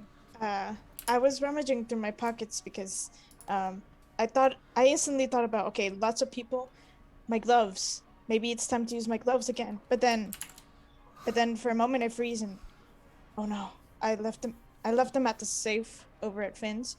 So scratch that. And then I put a hand on my Eldritch Claw tattoo as a bonus action, just to activate Eldritch Maw. Okay. Which, for the viewers, is gonna last 1 minute, and my melee attacks, or with a weapon, or unarmed, can reach a target up to 15 feet, and there's like inky tendrils coming off, so my kicks and stuff will connect. Yeah. And then I have an extra 1d6, and then, let's see. Monk stuff. Yeah, pretty cool monk stuff too. Like, as she touches the tattoo and activates it, it kind of springs into existence, and the inky tendrils go down the arms and follow and mimic the movements. And then when you actually start throwing punches, they just extend the range of those into identical movements, but at a larger distance. Who do you want to attack, Tani? I step back a little bit to focus on this one. Okay. And then starting off with a punch. All right, go for 21. it. To hit. 21 hits.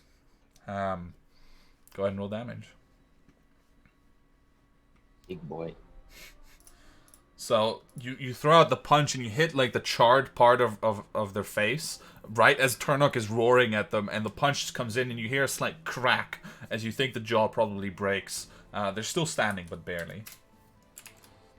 Okay, for my next one,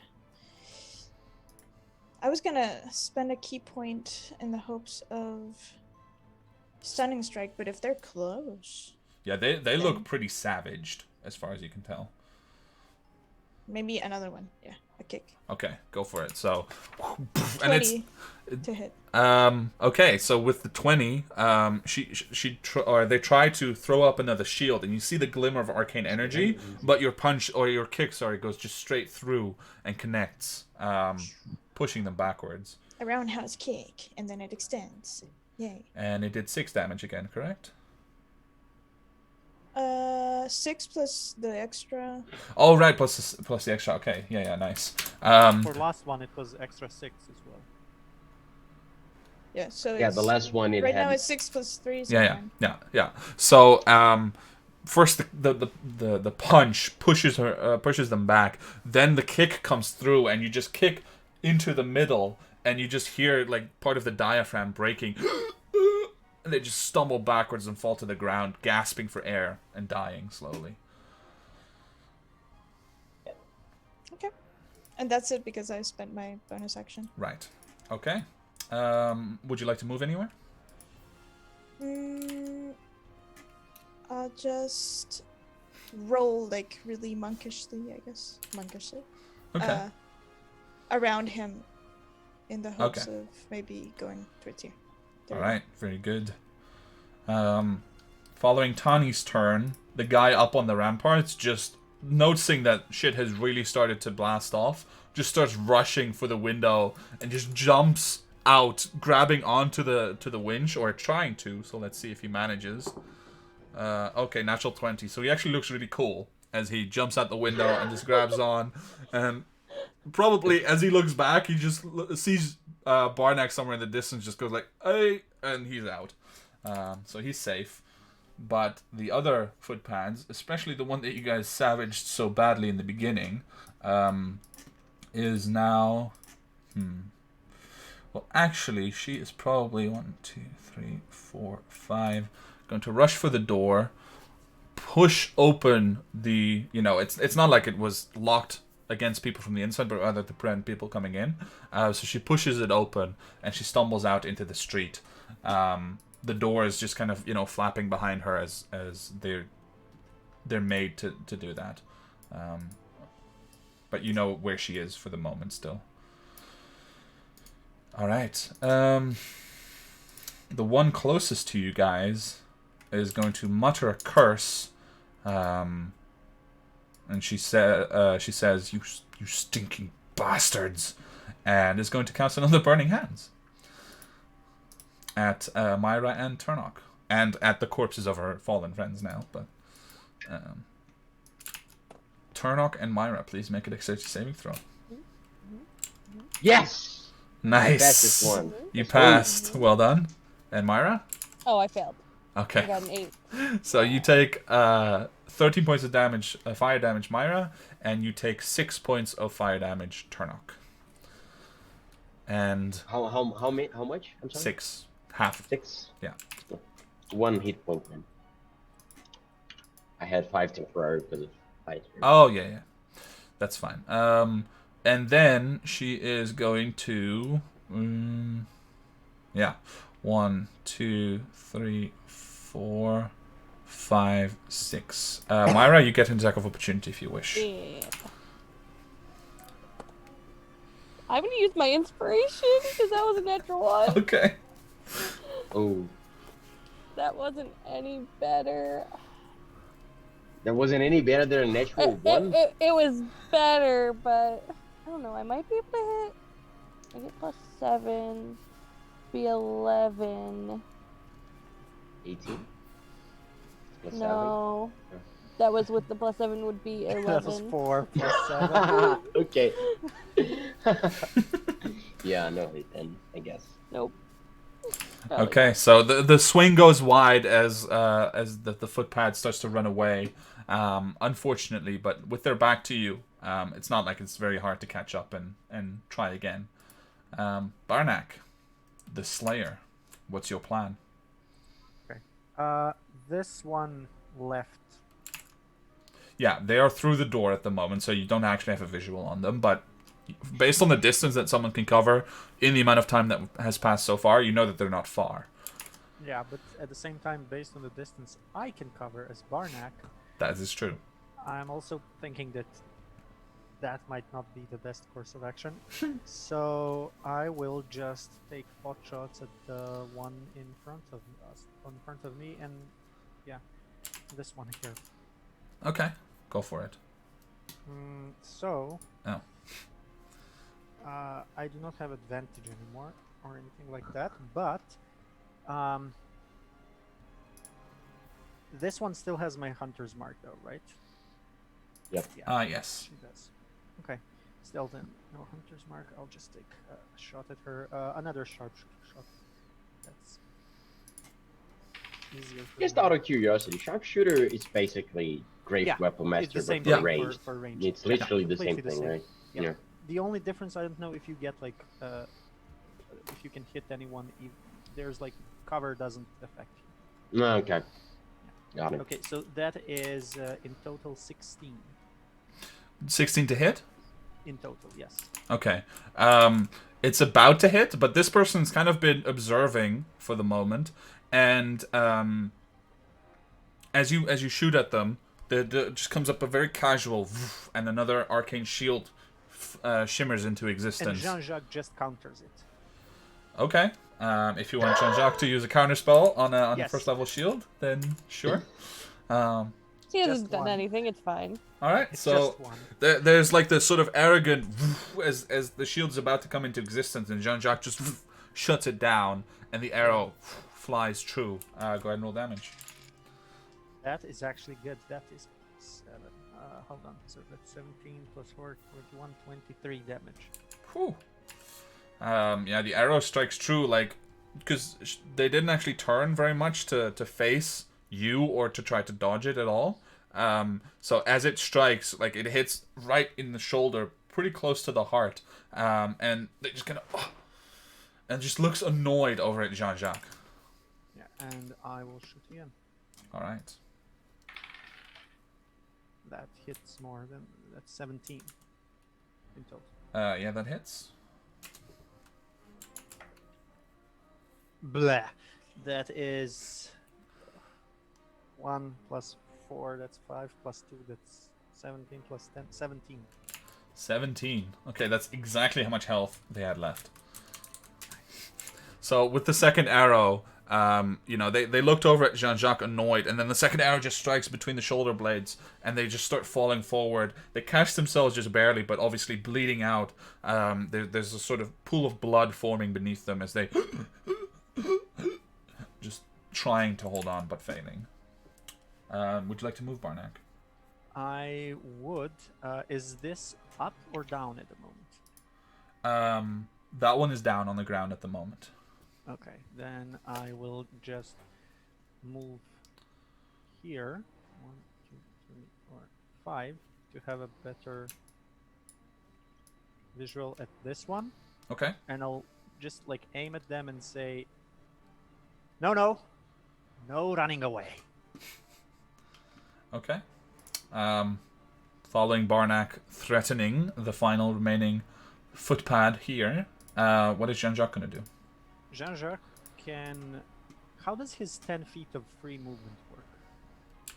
After he casts a first level spell or higher, but before the effect goes off, he can move 10 feet freely by sort of Could levitating. he have done that as his reaction? Because I didn't know. No, it's I don't think so. Okay. Okay, so he'll go 5. Can he see this one though? What, the one outside? Yes, from here. No, because the door is closed. Like, there are literally doors in the way. Okay.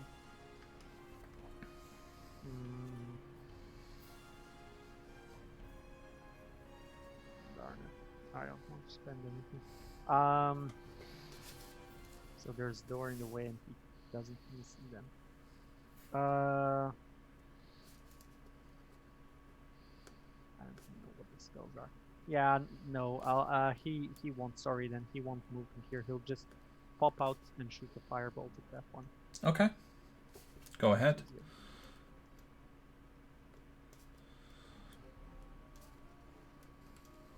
17. 17 to hit? Okay, that one, let me see, when did they last have their turn? Yeah. So that one is going to use one of its very last spell slots, and you can see that as the magic is draining from them, the skin is becoming more pale, and they're just becoming more, almost malnourished looking. But as they do, they throw up a shield behind them, and you can see them also looking up at you, Barnack, since you just uttered a threat at them as well, and the firebolt just poof, and dissipates in mid-air right behind them. Okay. Yeah, Jean-Jacques will move just closer than 10 feet free movement, and then 1, 2, 3. Just to be closer to them. Okay. Very good. Following Jean-Jacques, Myra. What does Myra want to do here? So they both that are on the map have been hit, correct? There's actually only one left that's still Oh, standing. yeah. That would be I this didn't one. realize. No. Yeah, no worries, no worries. It's been quite hectic. 4. I'll move next to Jean-Jacques. And has that footpad been hit before, though? No, not yet.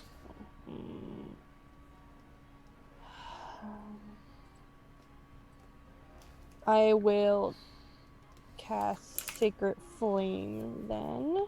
Okay. On them. They have to make a dex save or con save. I'm double checking. God, why won't it load? Oh, that's why. It is a dexterity saving throw. Okay. That is a natural one. Sweet. Let's see if I can roll something higher than like a 1 or a 2. That's definitely cocked. 12 plus 5 is 17. That's a lot of damage. Holy Yeah. cow. Well, I rolled an 8 and a 4, and I get to add my wisdom modifier to my cleric cantrips. That is pretty damn good. So yeah, as you cast Sacred Flame, there's just a burning, radiant column of energy. Thankfully, the warehouse is actually tall enough to sustain that height That's it. in full. But yeah, there's just... And it engulfs the footpad for a moment, and you can see sort of very angry red blisters forming on the skin, especially notable against the white paleness that it now shows. Anything else from Myra? I don't think so. Alright. Turnock, it is your turn. Is this person actually here, or this person here? Is she here, or it's just a representation that it's gone? Well, they went outside. You don't know exactly where they are, but based on the distance covered, you would say that they are not far outside of those doors yet, because they can't get very far, right? We're still in a 6-second window, and they only had one turn to move, and they had to dash to get there. Yeah. Or, yeah. So I move here. Here. Go ahead. And I move, not like even combat stance anymore. I'm just confident in mad walking. Okay. You know. And I'm going to use my breath weapon. Oh, damn. Yeah, for the first time actually. Nice. That's a con save, I believe, right? That is a con save. It's the DC. It's 8 plus 3 plus 3. So 8.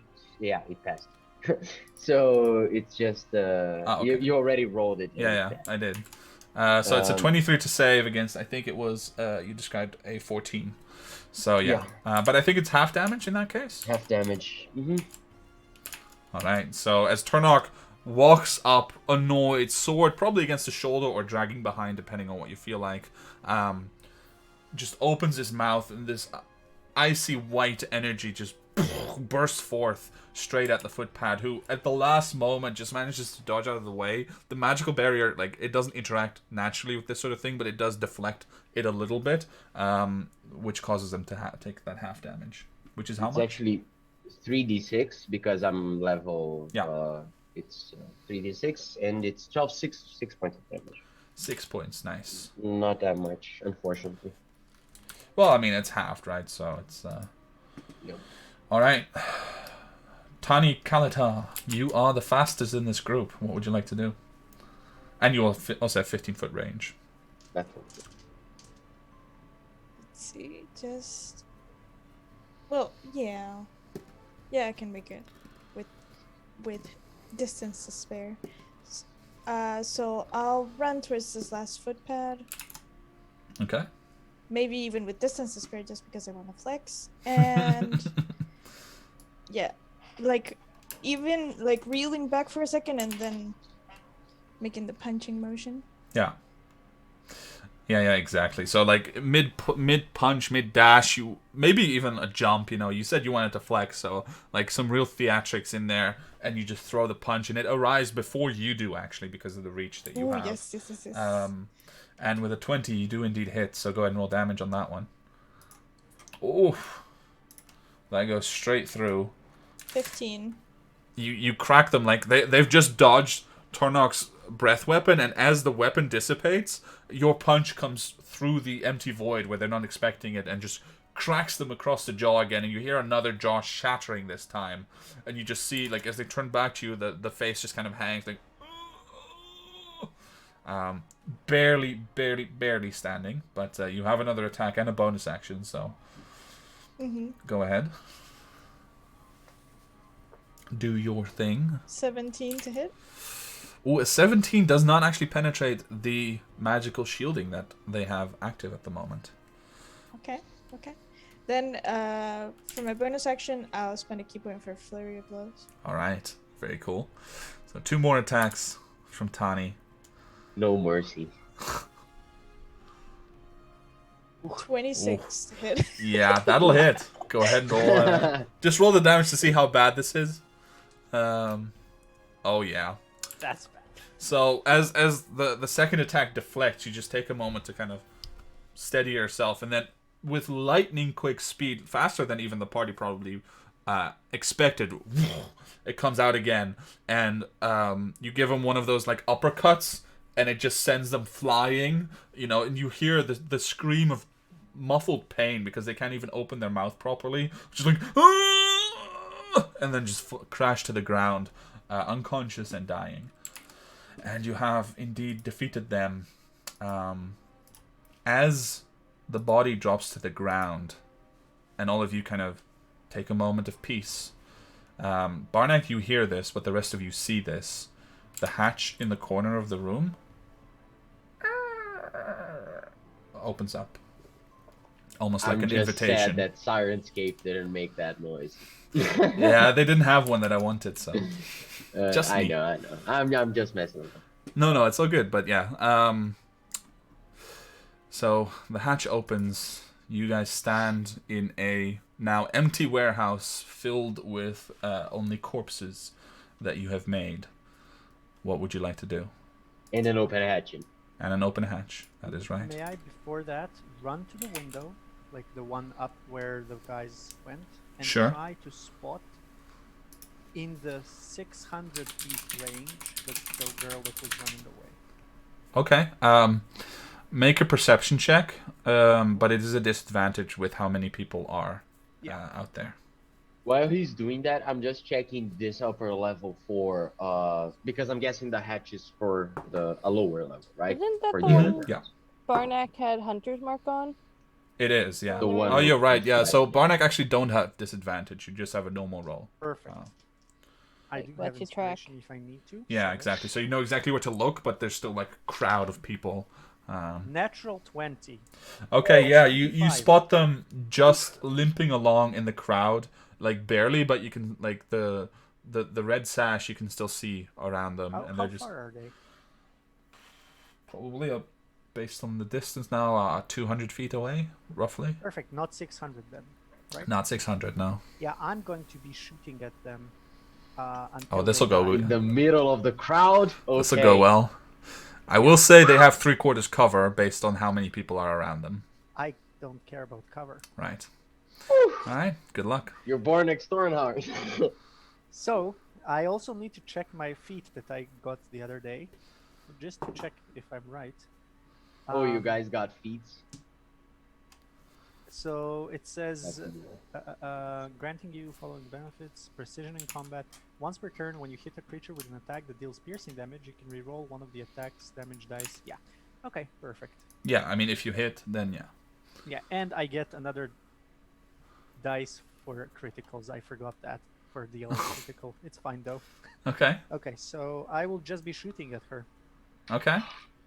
That is in total. So that's plus. Is this 4, with sharpshooter? Sharpshooter, everything is Okay. sharpshooter. 19 in total. So as you shoot, she's constantly looking over her shoulder, right? She's trying to get away. As you shoot, she spots you at the last second, standing there on the edge, like leaning out of a building and firing an arrow at her. And she just throws up another arcane shield, Yeah. and then begins trying to run away. I Obviously. will shoot her without the sharpshooter this time, Okay. which is plus 9. Okay. And that is 25. Okay.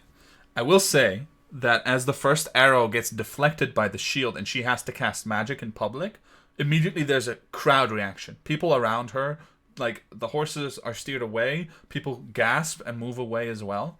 So as you fire the second arrow, there are about 4 dozen eyes that turn in your direction. Okay. Okay. That hits. Go ahead and roll damage.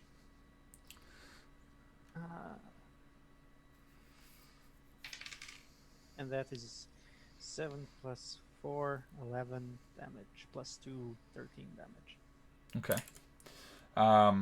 So as the crowd parts, the arrow strikes perfectly in the middle of the shield, but it's so well placed, it slices through the arcane magic and just hits her right like here in the trachea, and she falls over. And people rush in to try to help because they just see someone being killed, and they rush in trying to help, and this whole crowd gathers around, as you see others in the crowd stand up, unable to help her because there's just too many people, and immediately pointing up at the warehouse and starting they're just shouting things like angry things into the air, and you hear like black hats and police and that sort of thing being shouted for but not present at the moment. Okay. All right. Yeah. So did I see Barnack shooting that arrow? I mean, yeah, you look around after the hatch opens and you see Barnack rushing down the pathway and leaning out the window and firing 2 arrows. Perhaps am I able to listen to the commotion? Oh yeah, through the open window you definitely, or not window, it's like the open doors, right, through which goods are brought in. You hear just the swell of an angry crowd outside. And actually I will say I rolled a natural 20 on a stone throw. So, Barnack, I will say several stones are being thrown at you, and one hits for 6 points of damage. Okay. Okay. So I just turn to Barnack and I say, "You got her? Or him? I don't know. I don't know. I got her. You got her? I got her.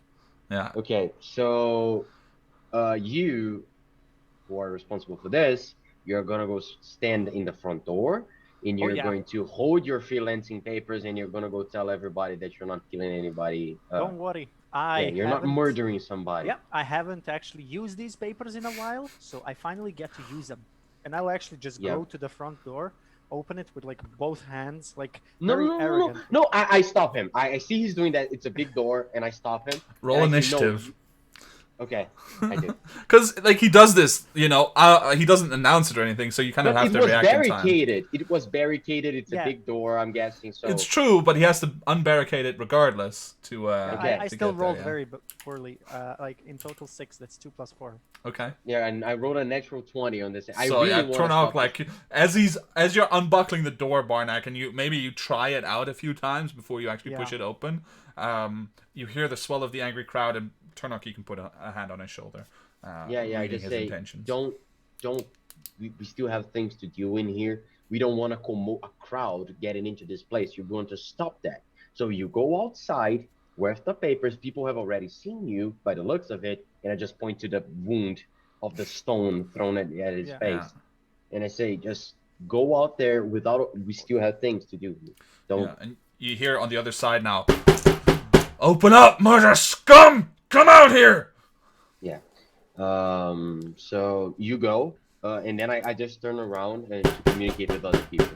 So if you want that doesn't work, then maybe we can escape through the hatch, right?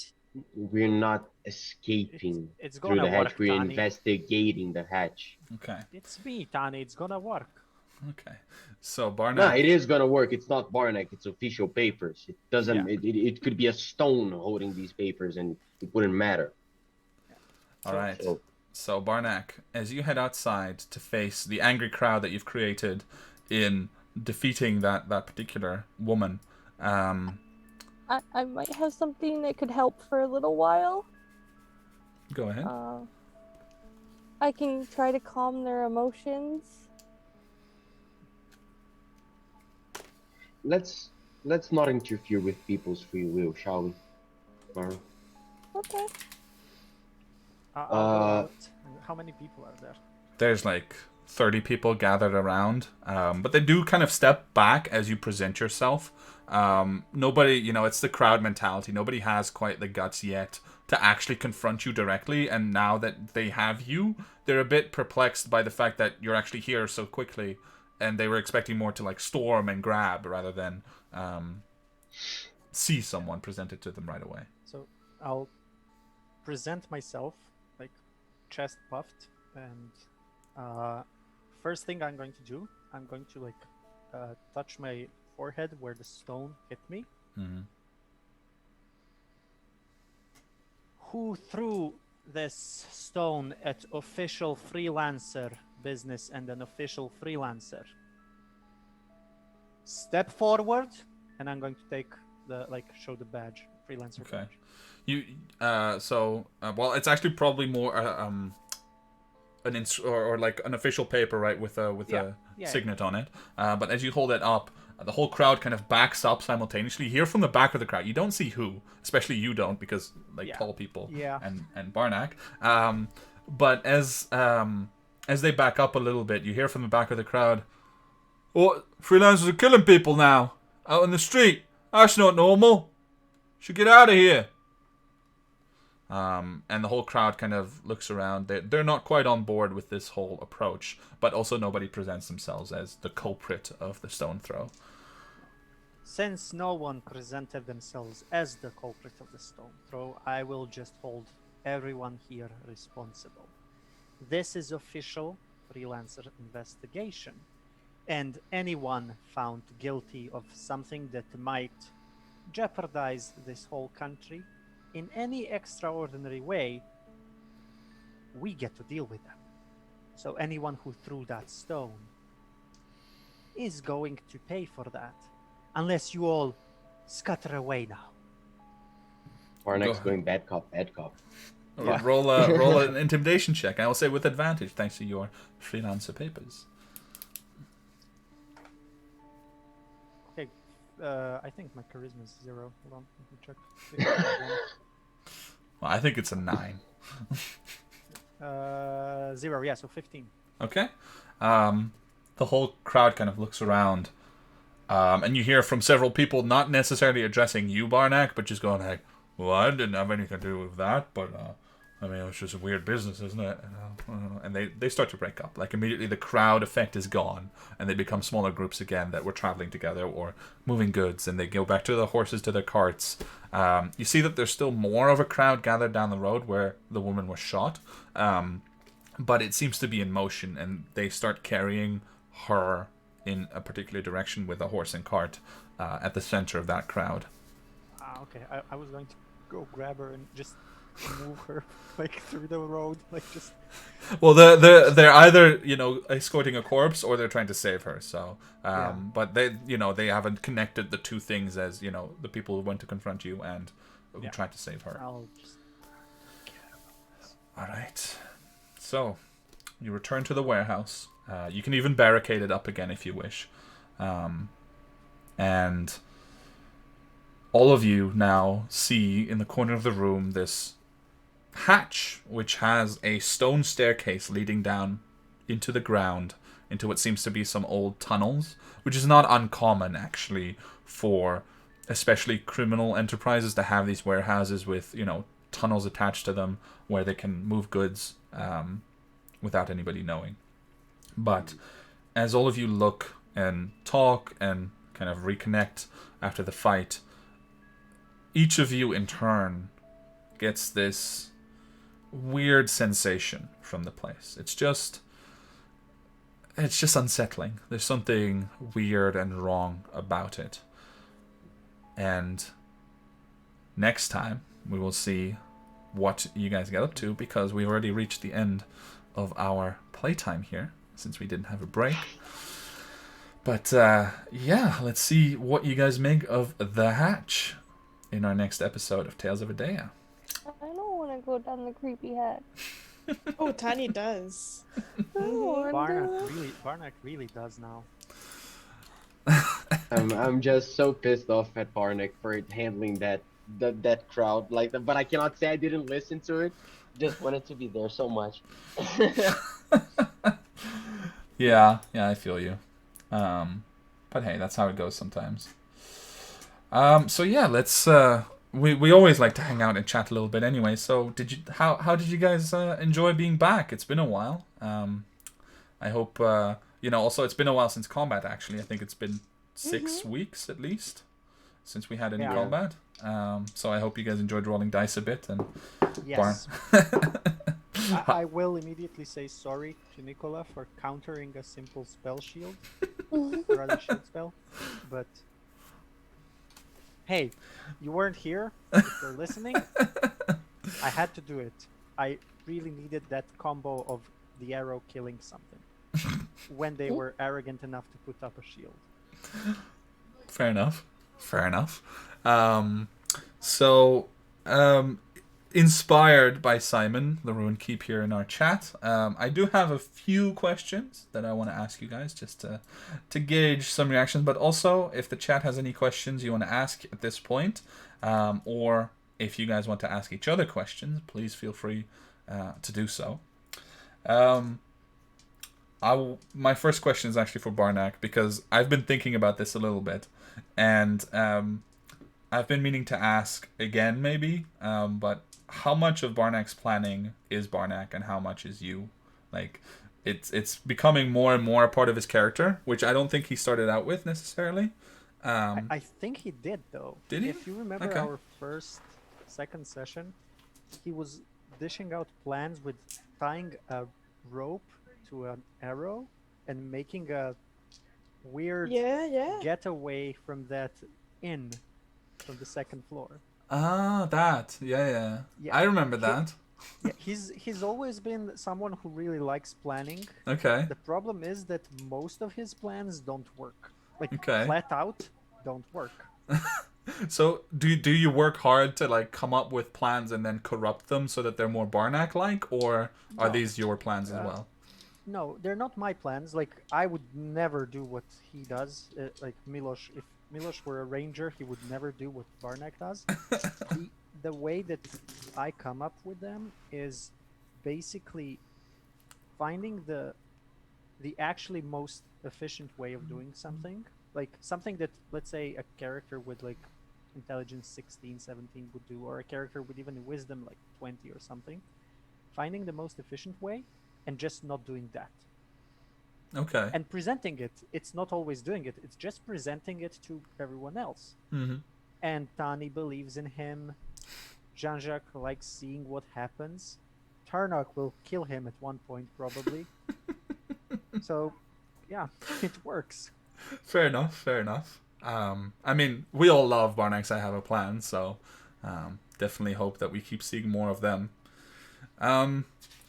Probably related to the plans then, for Tarnock. How is Tarnock coping with his trust issues? Especially now regarding Barnack's plans, I suppose. So, actually, Turnock, a lot of things have changed. That's fun, because in my mind, I've been brewing this Equinical and this trial for weeks, but Turnock's yesterday. So the thing is, he's basically bound to returning, but he's up for until next year, basically. Mm-hmm. But he also has a 1-year binding contract with these people because it's Basil's contract. Right. So basically, that he was in a little bit of trouble trying to figure out what next. There's no what next anymore. So there's now and how to approach now. Okay. And the way that Turnock, that thing that the card reader said to him really stuck to his head, in the sense of you something along the lines of you act like a leader, but you just want somebody to lead. Hmm. And that's not the approach he wants to have with the Ashen Hearts anymore. Okay. He's been suggestive but tolerant. He always tries to understand uh, the reasoning of other people behind what to do, and he usually accepts it. You know, he's strong in his will, but he accepts. Yeah. But he's turning now more to a leader mentality, in the sense of I am going to stay with these people. Some of the things happen because of me being here. Mm-hmm. So we're having it the way that I'm used to having it, and it's my way. Yeah. And that's and how far trust goes in that. Well, that kind of solves that issue as well, because uh, they do need to trust Turnock enough in order to grant him that place. I cannot just impose that, and also uh, I I was Turnock was feeling in a weak position, Mm. with all of those things. So he needs to reinstate that. So that's how I think that he's handling these things right now, Okay. and not very well, I'd say. So so to summarize, if I understand correctly, in reaction to the fact that he wants to be differently in the group, and presumably partially because of his trust issues, he is choosing to assert a more leadership type role for Yeah, himself. Okay. yeah. That is, as a personal thing, as a control freak, that is completely understandable. That is exactly what I do. Hello, Dungeon Master. So I feel that on a very deep level, but very very cool. Um, May I ask Turnock then something? yeah, Just a follow up. go ahead. How did today's plan feel? Well, how did today's plan make Turnock feel? Since uh, Actually, the second part of the plan, when the plan actually came to existence as a plan, yeah, with the whole thing of Myra coming in, and then us, and then we being able to convince them down because of Warnock's acting. That was for Turnock. That's how things should go. If we need to improvise, let's improvise like that. And yeah, for several times this session, I was trying to find a moment to tell Barnack, I like you as a leader because at least you listen. Uh, and that I could clearly tell that Barnack was not speaking to stupid shit. He was yeah, more focused as well, Mm. and that's nice for Turner specifically, because he's always on the edge with how things can get out of control. So yeah. it was a nicer a nicer day for the Ashen Hearts in that Yeah. regard. Fair enough. Fair enough. So Myra from the chat from Simon, question: can Myra imagine how this group survived without your healing? No, they just avoided combat all the time. No. Well, I know Tahani can take care of herself. I'm very concerned for Jean-Jacques safety. That's fair. I think everyone else can handle themselves, but she's definitely like, they must not fight a lot. I mean, that's Oh, they probably would. accurate. Yeah. But they also had Kind of core. Yeah. Yeah. Yeah. But I No, but never met definitely. Core, so Yeah. Yeah. No. Shit, True. we had core. That's your argument. granted, I said you had core. That's it. I didn't say that was. apparently I'm not a great player because I was almost down to half health. Yeah, yeah, you guys got chunked, but still, yeah, I think the relief when somebody said, I think it was you, Bruno, when you said like, oh, we have a cleric, like that relief was very palpable for Yeah. everyone because it was like, yeah, we actually have someone who can heal, which is Yeah. pretty cool. Because we've been through some tough fights and barely getting out I and stuff. I can't wait to use my channel divinity.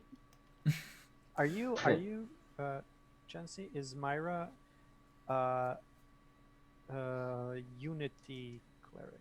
Peace. Peace. Yes. Peace. Okay. A hippie cleric. Yes. Uh, Yeah, very good. Tani. So this whole situation actually kind of revolves around her friend Finn and his tavern being threatened, which are sort of Tani's safe haven within Postizia as a whole. So how does she feel about that? Because she's been quite I mean the others have been planning and reacting, but how does she feel personally about the whole situation, and what does she want to do most? Well, in the past, from what she remembers, she has seen Finn being in control of stuff like that. She knows that he can pull off stuff, but for this one, she is really worried because it's been years since she hasn't been around, and she doesn't know what he's been up to all these three or how many years has it been? Yeah, 3 or 4. Around that time, right? Yeah. 3 or 4. So for this one, she really is worried, and like right now, she's kind of disappointed that Argyle wasn't here, but at the same time, like, did Argyle know that we were gonna come? Was that note from him? From directly from him rather than the footpad we didn't kill? And I really want to ask Myra, like, send him a message, please, just to see how he is in the middle of it all. Yeah. Yeah. Okay. So worried about Finn. Yeah, that's fair. All right. And I had only one more question, but for Myra directly. How did Myra feel about becoming the face of Barnak's plan after just meeting him today? She knows how the freelancers work. There's the leader, and everyone kind of has to follow them. I did kind of love it personally, considering I have negative charisma stat, but I didn't want to say anything. I just wanted to let it go. All right, I'll cool. comment on this, and as Milosh, I knew that we could have sent Jean-Jacques because I didn't recognize anyone there. Mm. So sending Jean-Jacques as the face there was completely fine, but as Barnak just doesn't know that that's like that. So in Barnak's mind, those ones that attacked us didn't see Myra, so no one has seen Myra. Myra should go. Yeah. I mean, it's pretty sound. Good logic. Yeah, it's hard to argue with that one. And it was one of the good rolls I had during the night. Very true, yeah. I mean, you guys were rolling pretty well until the combat started, and then it was just... I rolled pretty well in combat. I rolled natural 20 for myself and then for Jean-Jacques. True. You got the nat 20s in, but the saving throws, oh my god. Because, I mean, these were a couple level 1 burning hands, and they actually brought, like, 2 of you down to half HP or less, I think. Yeah. I was down to 13 at one point. Yikes. Yeah, that's pretty heavy. Yeah. I actually was doing my saving throws wrong because I have my cloak. So I don't get the negative on my saving throw. Oh, okay. Would that have saved you from any particular? No. Okay. I either rolled just enough to where I saved. Okay. Or I rolled a 2. Right. And I could actually intimidate somebody for the first time. I believe I can never actually land those intimidation rolls, and that pisses me off. And today it actually worked. Yeah. Intimidation is not easy to pull off. You also convincingly. use the samurai thing for intimidation as well. Yeah. So that was good. Yeah. Question for Milosh. Has Barnak considered writing a book on how to survive in life? Okay.